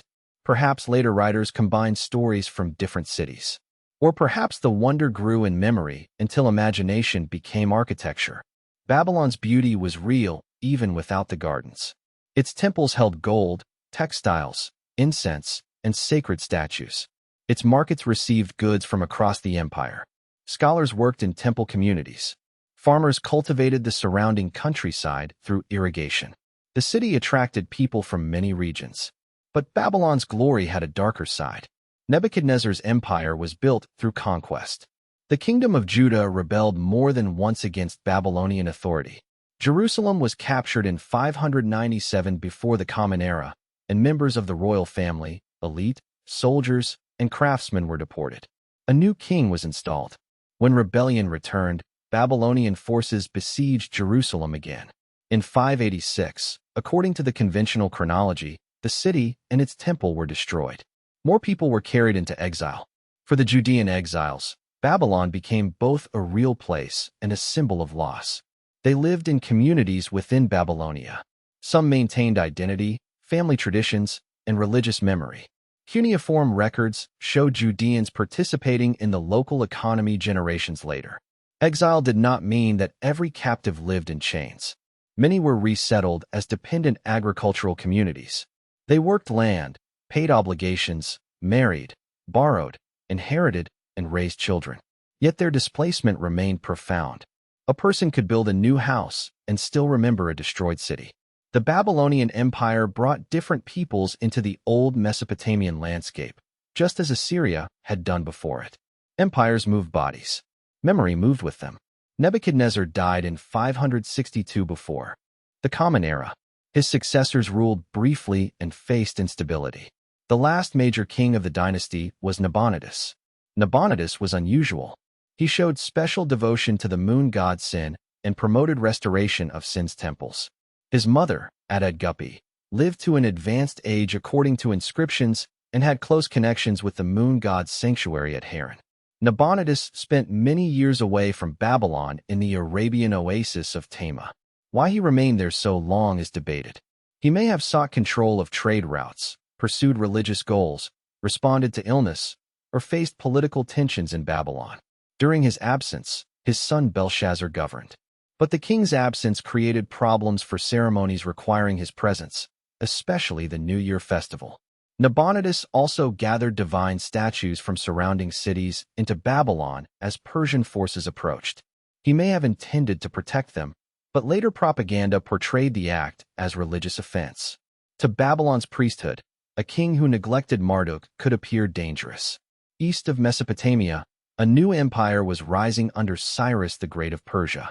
Cyrus had defeated the Medes, conquered Lydia and Anatolia, and expanded across Iran and Central Asia. In 539 before the Common Era, his forces entered Babylonia. The decisive battle took place near Opis on the Tigris. Babylonian resistance collapsed. Soon afterward, the city of Babylon was taken. Ancient accounts differ on the details. Some later Greek stories describe Persian troops entering through the riverbed after diverting the Euphrates. Contemporary Babylonian records suggest a more orderly transfer and say that Cyrus entered Babylon without battle in the city. The truth may have involved negotiation, internal division, military pressure, and rapid surrender. What matters is that Babylon did not suffer the destruction that had ended Nineveh. Cyrus presented himself not as a foreign destroyer, but as a legitimate king chosen by Marduk. The Cyrus Cylinder, written in Babylonian cuneiform, claims that Nabonidus had offended the gods and that Marduk searched for a righteous ruler. Cyrus restored cults, returned divine statues, and allowed displaced peoples to go home. Modern descriptions sometimes call the cylinder an early charter of human rights. That language goes beyond its ancient purpose. The cylinder was a royal foundation inscription written in established Mesopotamian tradition. It praised Cyrus, criticized the previous king, and justified conquest through divine approval. Yet Cyrus's policies were significant.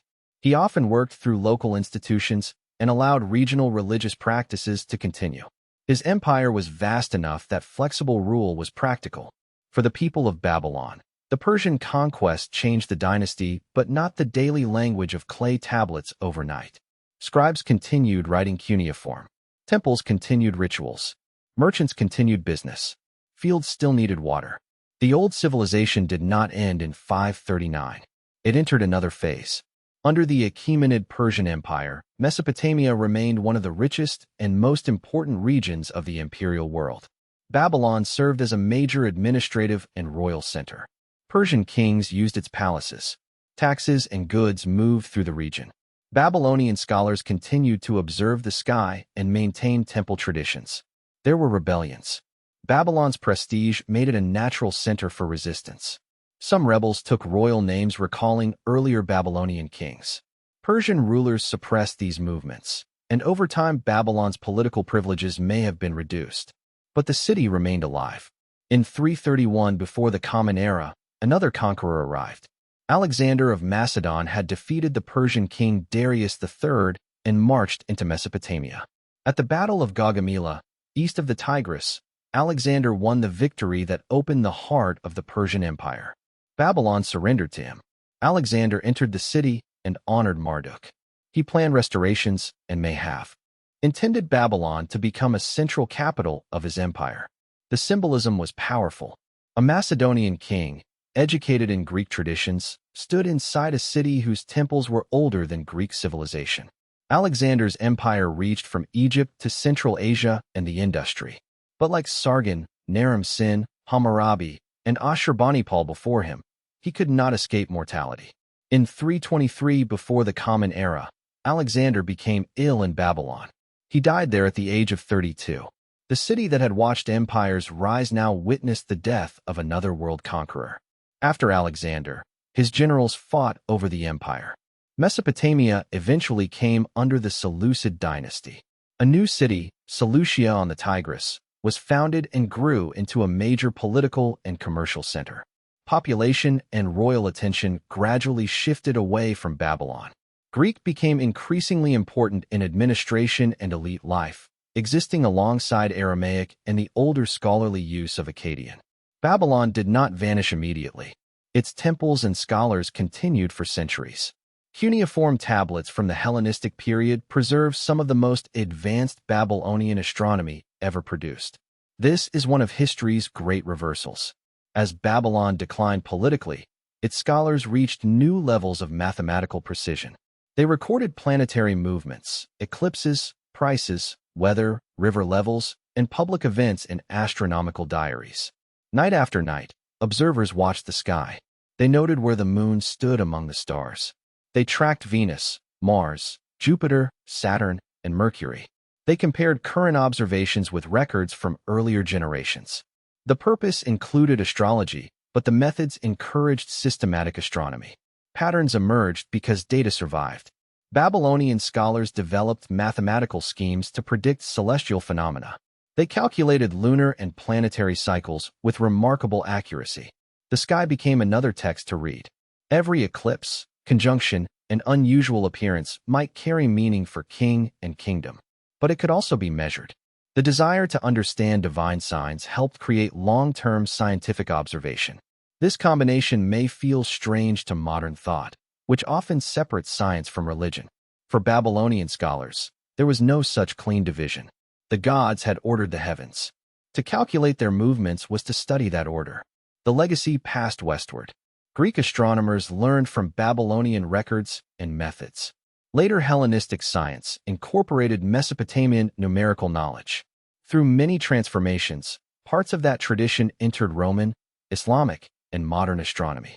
When we divide a circle into 360 degrees or an hour into 60 minutes, we live with an echo of Mesopotamian mathematics.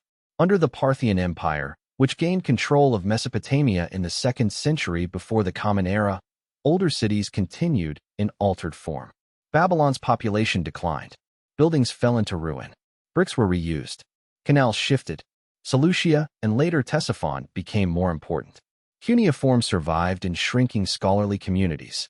The latest known cuneiform texts date to the 1st centuries of the Common Era. One late astronomical tablet was written near the end of the 1st century. After more than 3,000 years, the wedges stopped. No final scribe announced the end. There was probably no ceremony. A teacher trained fewer students. A temple lost support. A tradition became too difficult to maintain. Aramaic and Greek scripts were easier for many purposes. Political institutions changed. At some point, the last person able to read an ancient Sumerian hymn died. The clay tablets remained, but their voices went silent. Centuries passed. Wind crossed the ruins. Mud brick walls melted into mounds. Villages grew near ancient sites without knowing every name beneath them. Travelers saw strange hills where palaces and temples had once stood. Some ancient cities were never completely forgotten. Babylon remained famous through religious texts and classical authors. Nineveh survived in tradition. Ur was linked with biblical memory. But cuneiform could no longer be read. The great archives of Mesopotamia became sealed worlds. Then, in the 19th century, explorers, diplomats, local workers and archaeologists began digging into the mounds of Uruk. At Nineveh and Nimrud, enormous stone sculptures emerged from the earth. Lamassu that had guarded palace gates saw daylight again. Reliefs of kings, soldiers, lions, and captives appeared beneath collapsed walls. At first, the wedge-shaped inscriptions were mysterious. Scholars worked across several languages and sites to decipher them. The trilingual inscription of the Persian king Darius at Behistun played a major role, much as the Rosetta Stone had helped unlock Egyptian hieroglyphs. Gradually, names returned. Darius, Xerxes, Sennacherib, Nebuchadnezzar. Then entire sentences became readable. Thousands of tablets entered museums and collections. Some were excavated carefully. Others were removed through colonial systems, uneven divisions, private markets, or looting. The rediscovery of Mesopotamia brought knowledge, but also raised questions of ownership, damage, and cultural loss that continue today. Many of the most famous objects from Iraq are held in museums far from the places where they were made. At the same time, Iraqi archaeologists, scholars, conservators, and communities have worked to study and protect the heritage of the land. The ruins have survived empire, excavation, war, looting, weather, and neglect. Their preservation remains fragile.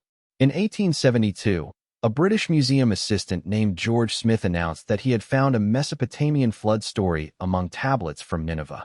The discovery caused a sensation. The text described a man warned to build a boat before a divine flood destroyed humanity. Birds were released to search for land. A sacrifice followed survival. The parallels with the biblical flood story were unmistakable. For many readers, the discovery changed how ancient scripture and Near Eastern history were understood.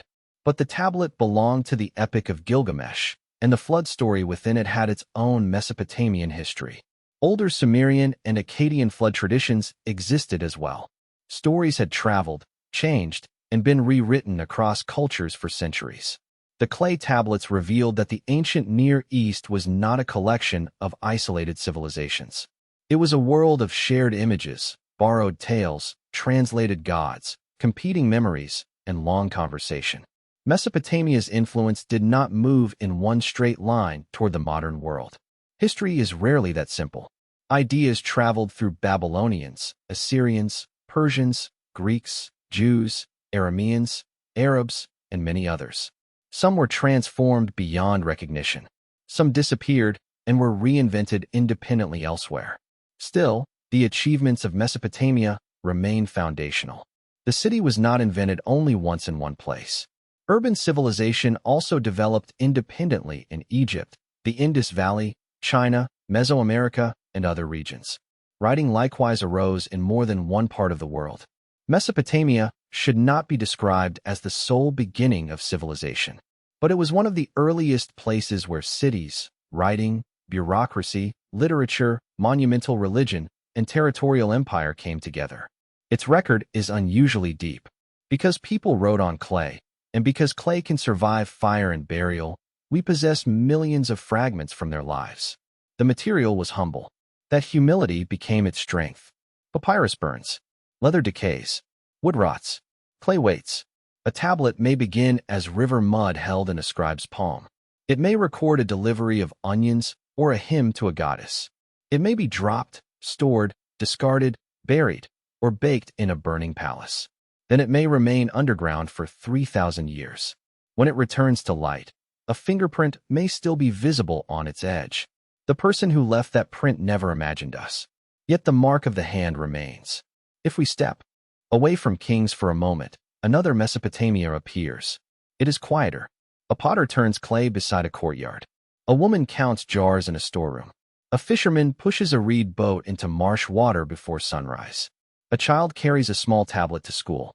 A farmer opens a gate in an irrigation channel and watches water spread slowly across a field.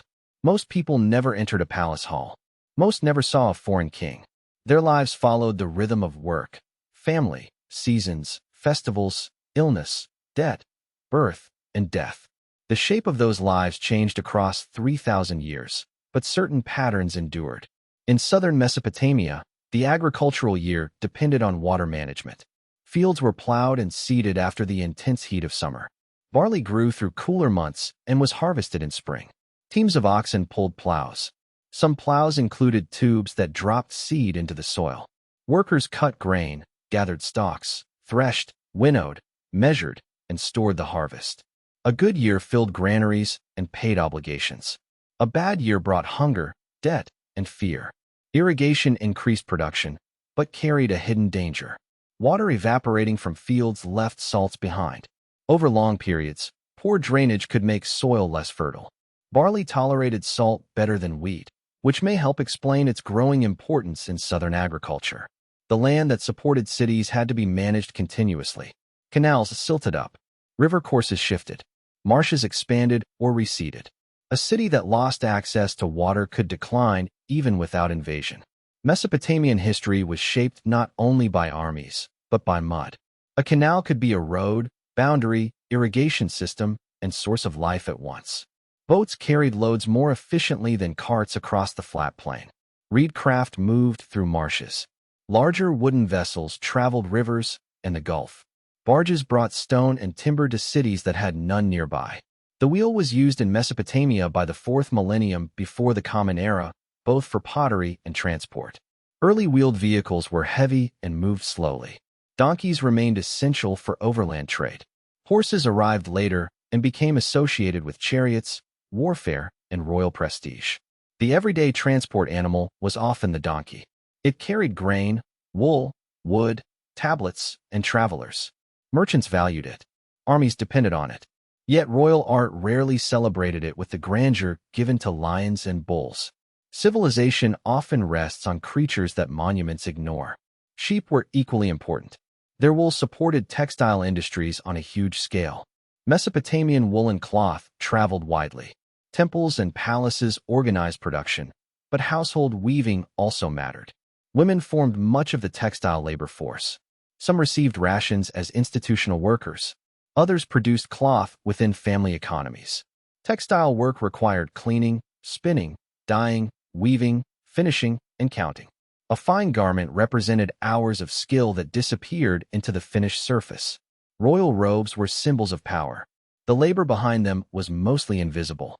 Women's experiences varied greatly by period, city, class, and family position.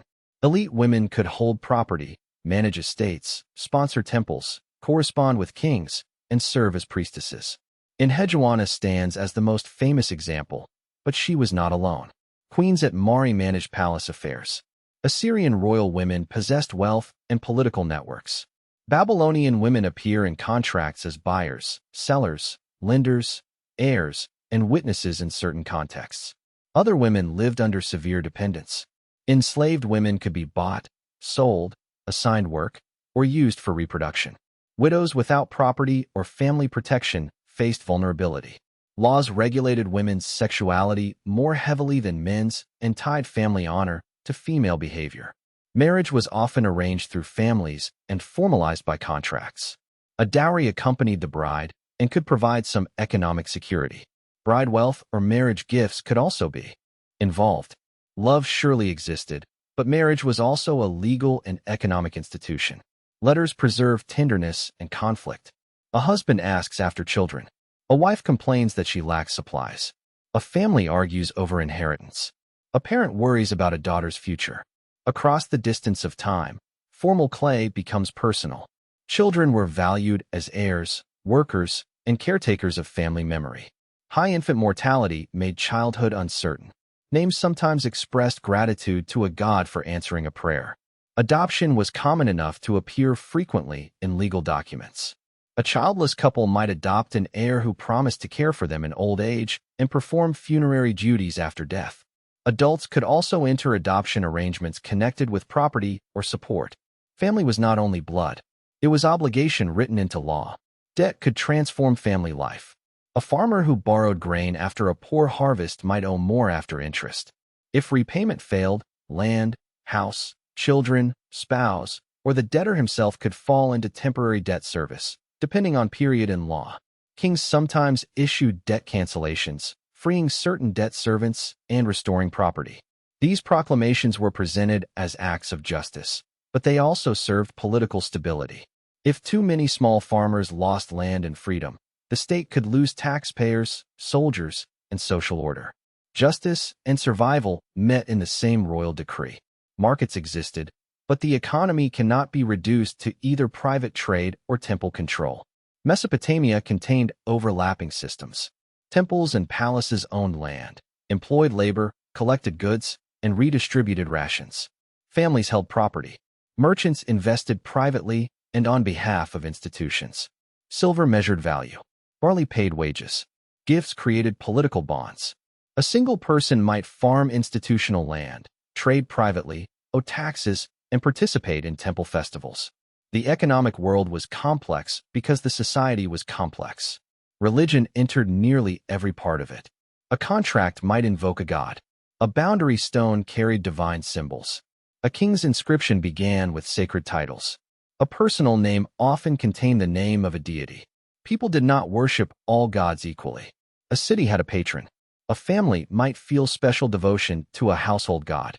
An individual might pray to a personal deity believed to intercede with greater powers. The great gods formed families and assemblies that reflected human society.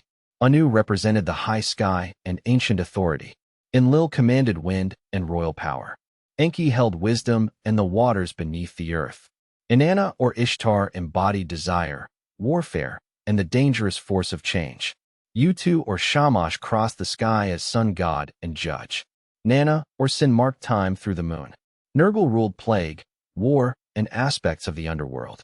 Ereshkigal reigned among the dead. Marduk rose with Babylon. Ashur rose with Assyria. The gods could merge, borrow qualities, or change rank as political centers changed. Theology followed history without being identical to it. When Babylon became dominant, scholars did not simply erase older gods. They reorganized divine relationships around Marduk. When Assyria expanded, Ashur was given universal authority. Human empire reshaped heaven. The gods were not expected to be morally perfect in a modern sense. They quarreled, desired, punished, deceived, and changed their minds. Humans served them because the gods were powerful and because maintaining divine order made life possible.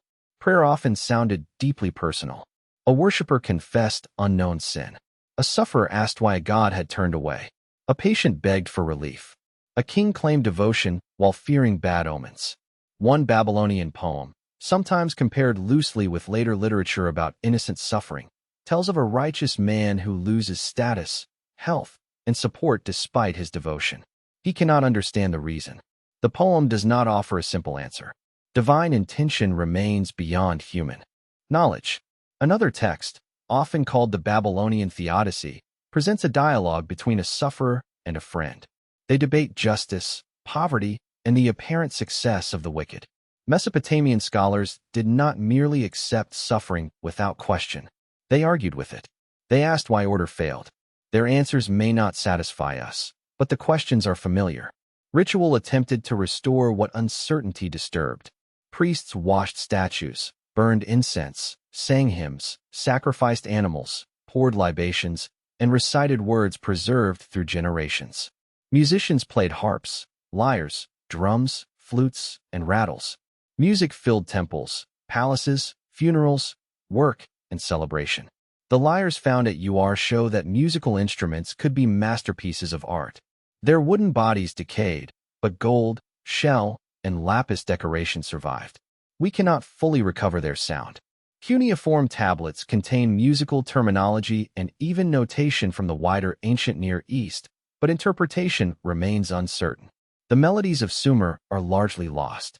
Still, we can imagine the vibration of strings in a temple courtyard, the steady beat of a drum during procession, or a lament sung for a fallen city. Poetry was meant to be heard. Its repetition, parallel lines, and formal phrases helped memory and performance.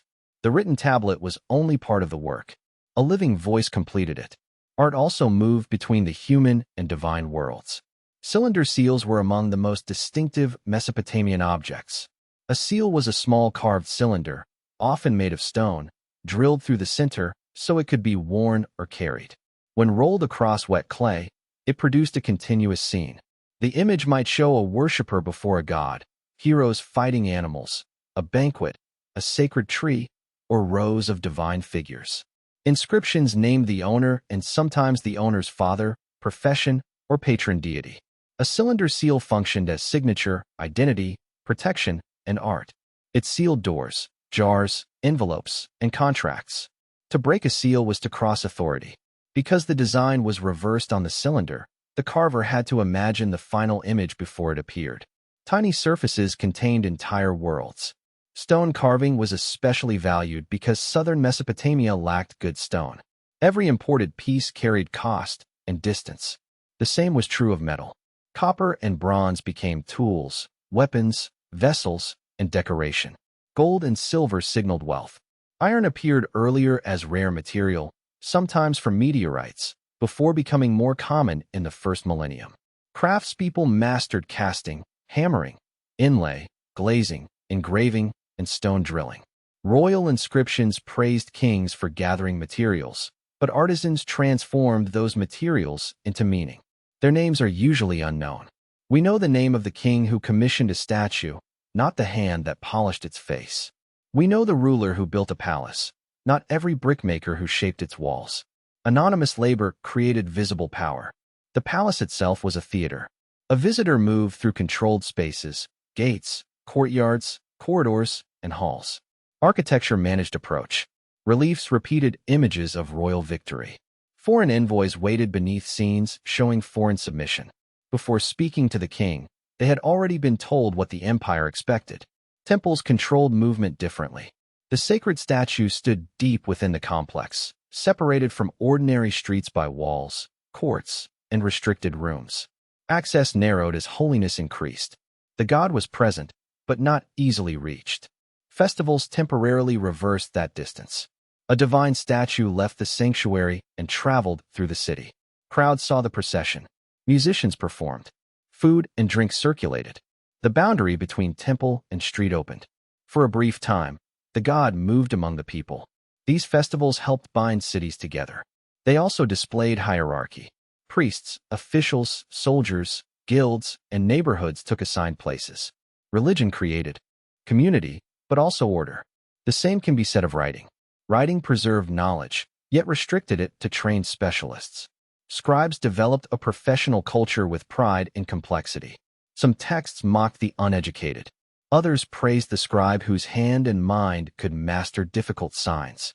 A cuneiform tablet could be read in more than one way because signs had multiple values.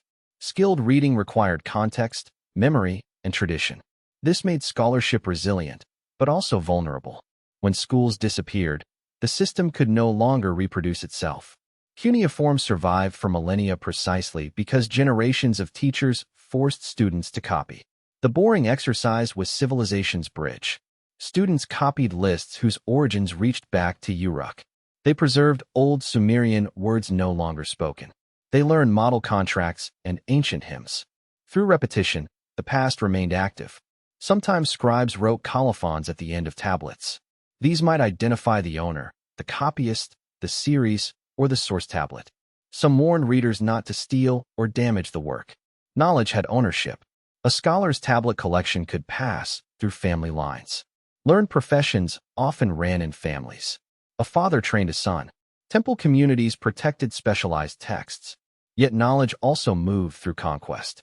Assyrian kings collected Babylonian tablets. Victorious armies relocated scholars. Foreign rulers adopted Mesopotamian titles and rituals. The conqueror entered the library of the conquered because authority required their knowledge. Language changed throughout this long history. Sumerian, Akkadian, Amorite dialects, Kassite, Hurrian, Aramaic, Persian, and Greek were all heard in parts of Mesopotamia at different times. A city street could contain several languages.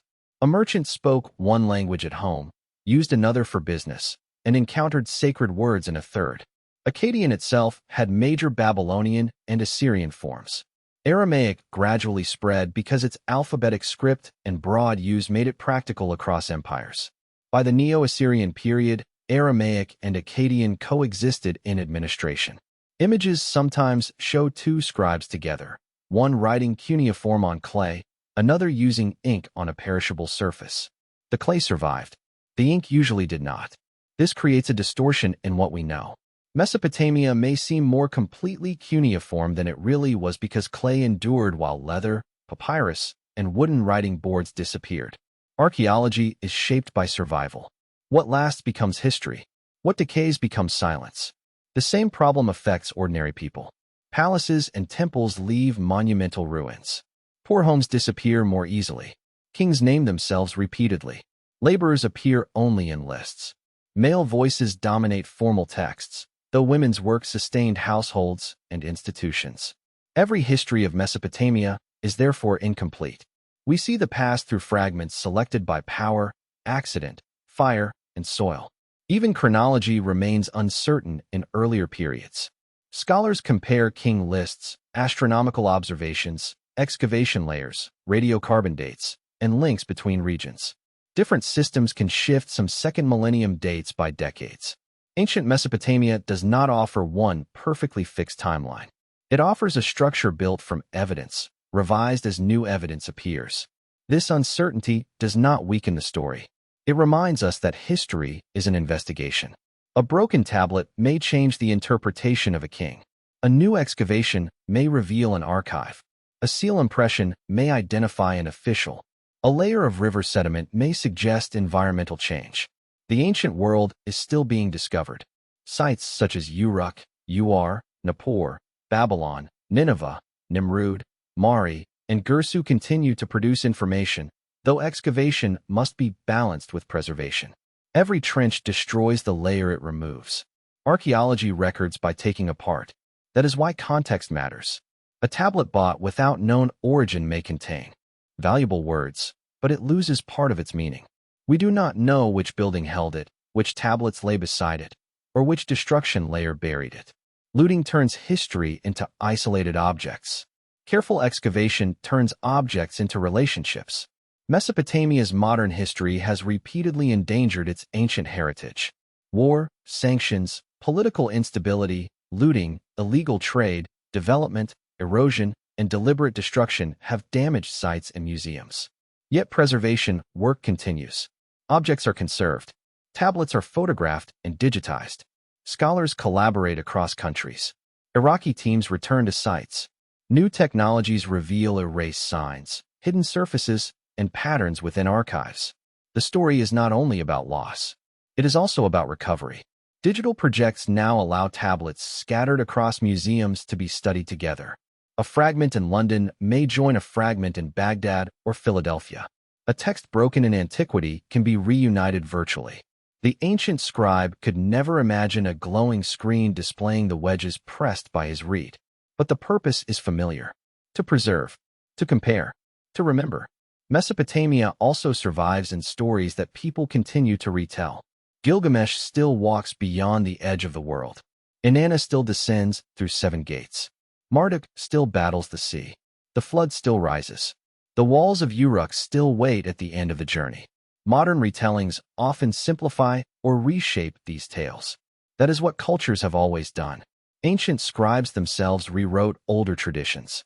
Sumerian stories became Akkadian epics. Local gods entered larger pantheons.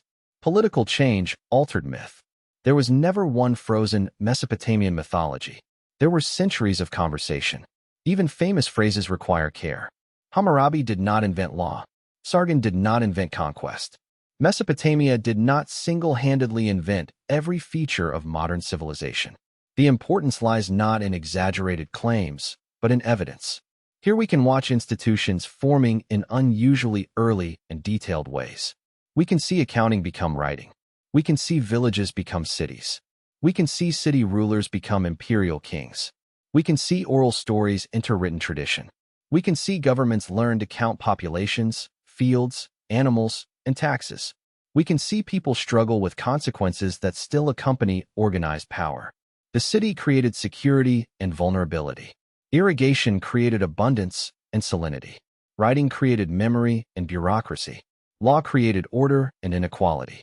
Empire created connection and displacement. Knowledge created understanding and control. Every achievement carried a shadow. This is why Mesopotamia feels so modern. Not because its people were secretly like us in every way. They were not. Their world was filled with gods, omens, social hierarchies, and assumptions very different from ours. Yet they faced problems that remain recognizable. How should water be shared? Who owns land? What does a ruler owe the people? How can a promise be trusted? What happens when debt becomes unbearable? Why do the innocent suffer? Can a city survive the ambition of kings? How can a human being accept death? The answers changed. The questions remained. Now imagine returning once more to the rivers at night. The cities have passed through thousands of years in our journey. Uruk rises, expands, and fades. The tombs of Ur close beneath the earth. Sargon's capital disappears. The ziggurat of Ur stands against the moon. Hammurabi's steel is carried away. Assyrian palaces burn. Babylon opens its gates to Cyrus. Alexander dies. The last cuneiform scribe lowers his stylus. The timeline is immense. Yet the landscape remains quiet. Water moves between reeds. A heron stands near the bank. Wind crosses the plain. The stars appear exactly where Babylonian scholars once expected them. Beneath the ground lie walls made from millions of bricks. Some bear royal names. Most bear no name at all. In a ruined room, a tablet may still record a ration of barley, given to a worker on a day more than 4,000 years ago. The worker is gone. The barley is gone. The institution that issued it is gone. But the moment remains pressed into clay. That may be Mesopotamia's greatest gift. Not one invention. Not one empire. Not one king. The gift is the depth of human memory. Through its tablets, we do not see only victories. We see calculations, complaints, prayers, jokes, recipes, debts, schoolwork, medical fears, marriage agreements, and letters asking why someone has not written back. We see civilization from the throne and from the storeroom. We see people trying to create order beside unpredictable rivers. They built walls against floods and enemies. They built temples against chaos. They wrote names against forgetting. None of those defenses lasted forever, but none failed completely. The walls became ruins that still reveal their shape. The temples became mounds that still hold foundations. The names became signs that scholars learned to read again, and the forgotten returned. So when we speak of Mesopotamia as the land between the rivers, we are speaking of more than geography. It was a land between many things. Between village and city. Between memory and writing. Between abundance and disaster. Between human ambition and divine uncertainty. Between the world before history and the world that began to record itself. The rivers did not create civilization alone. People did. Generation after generation, they dug canals, shaped bricks, raised children, copied tablets, repaired walls, buried the dead, and began again after collapse.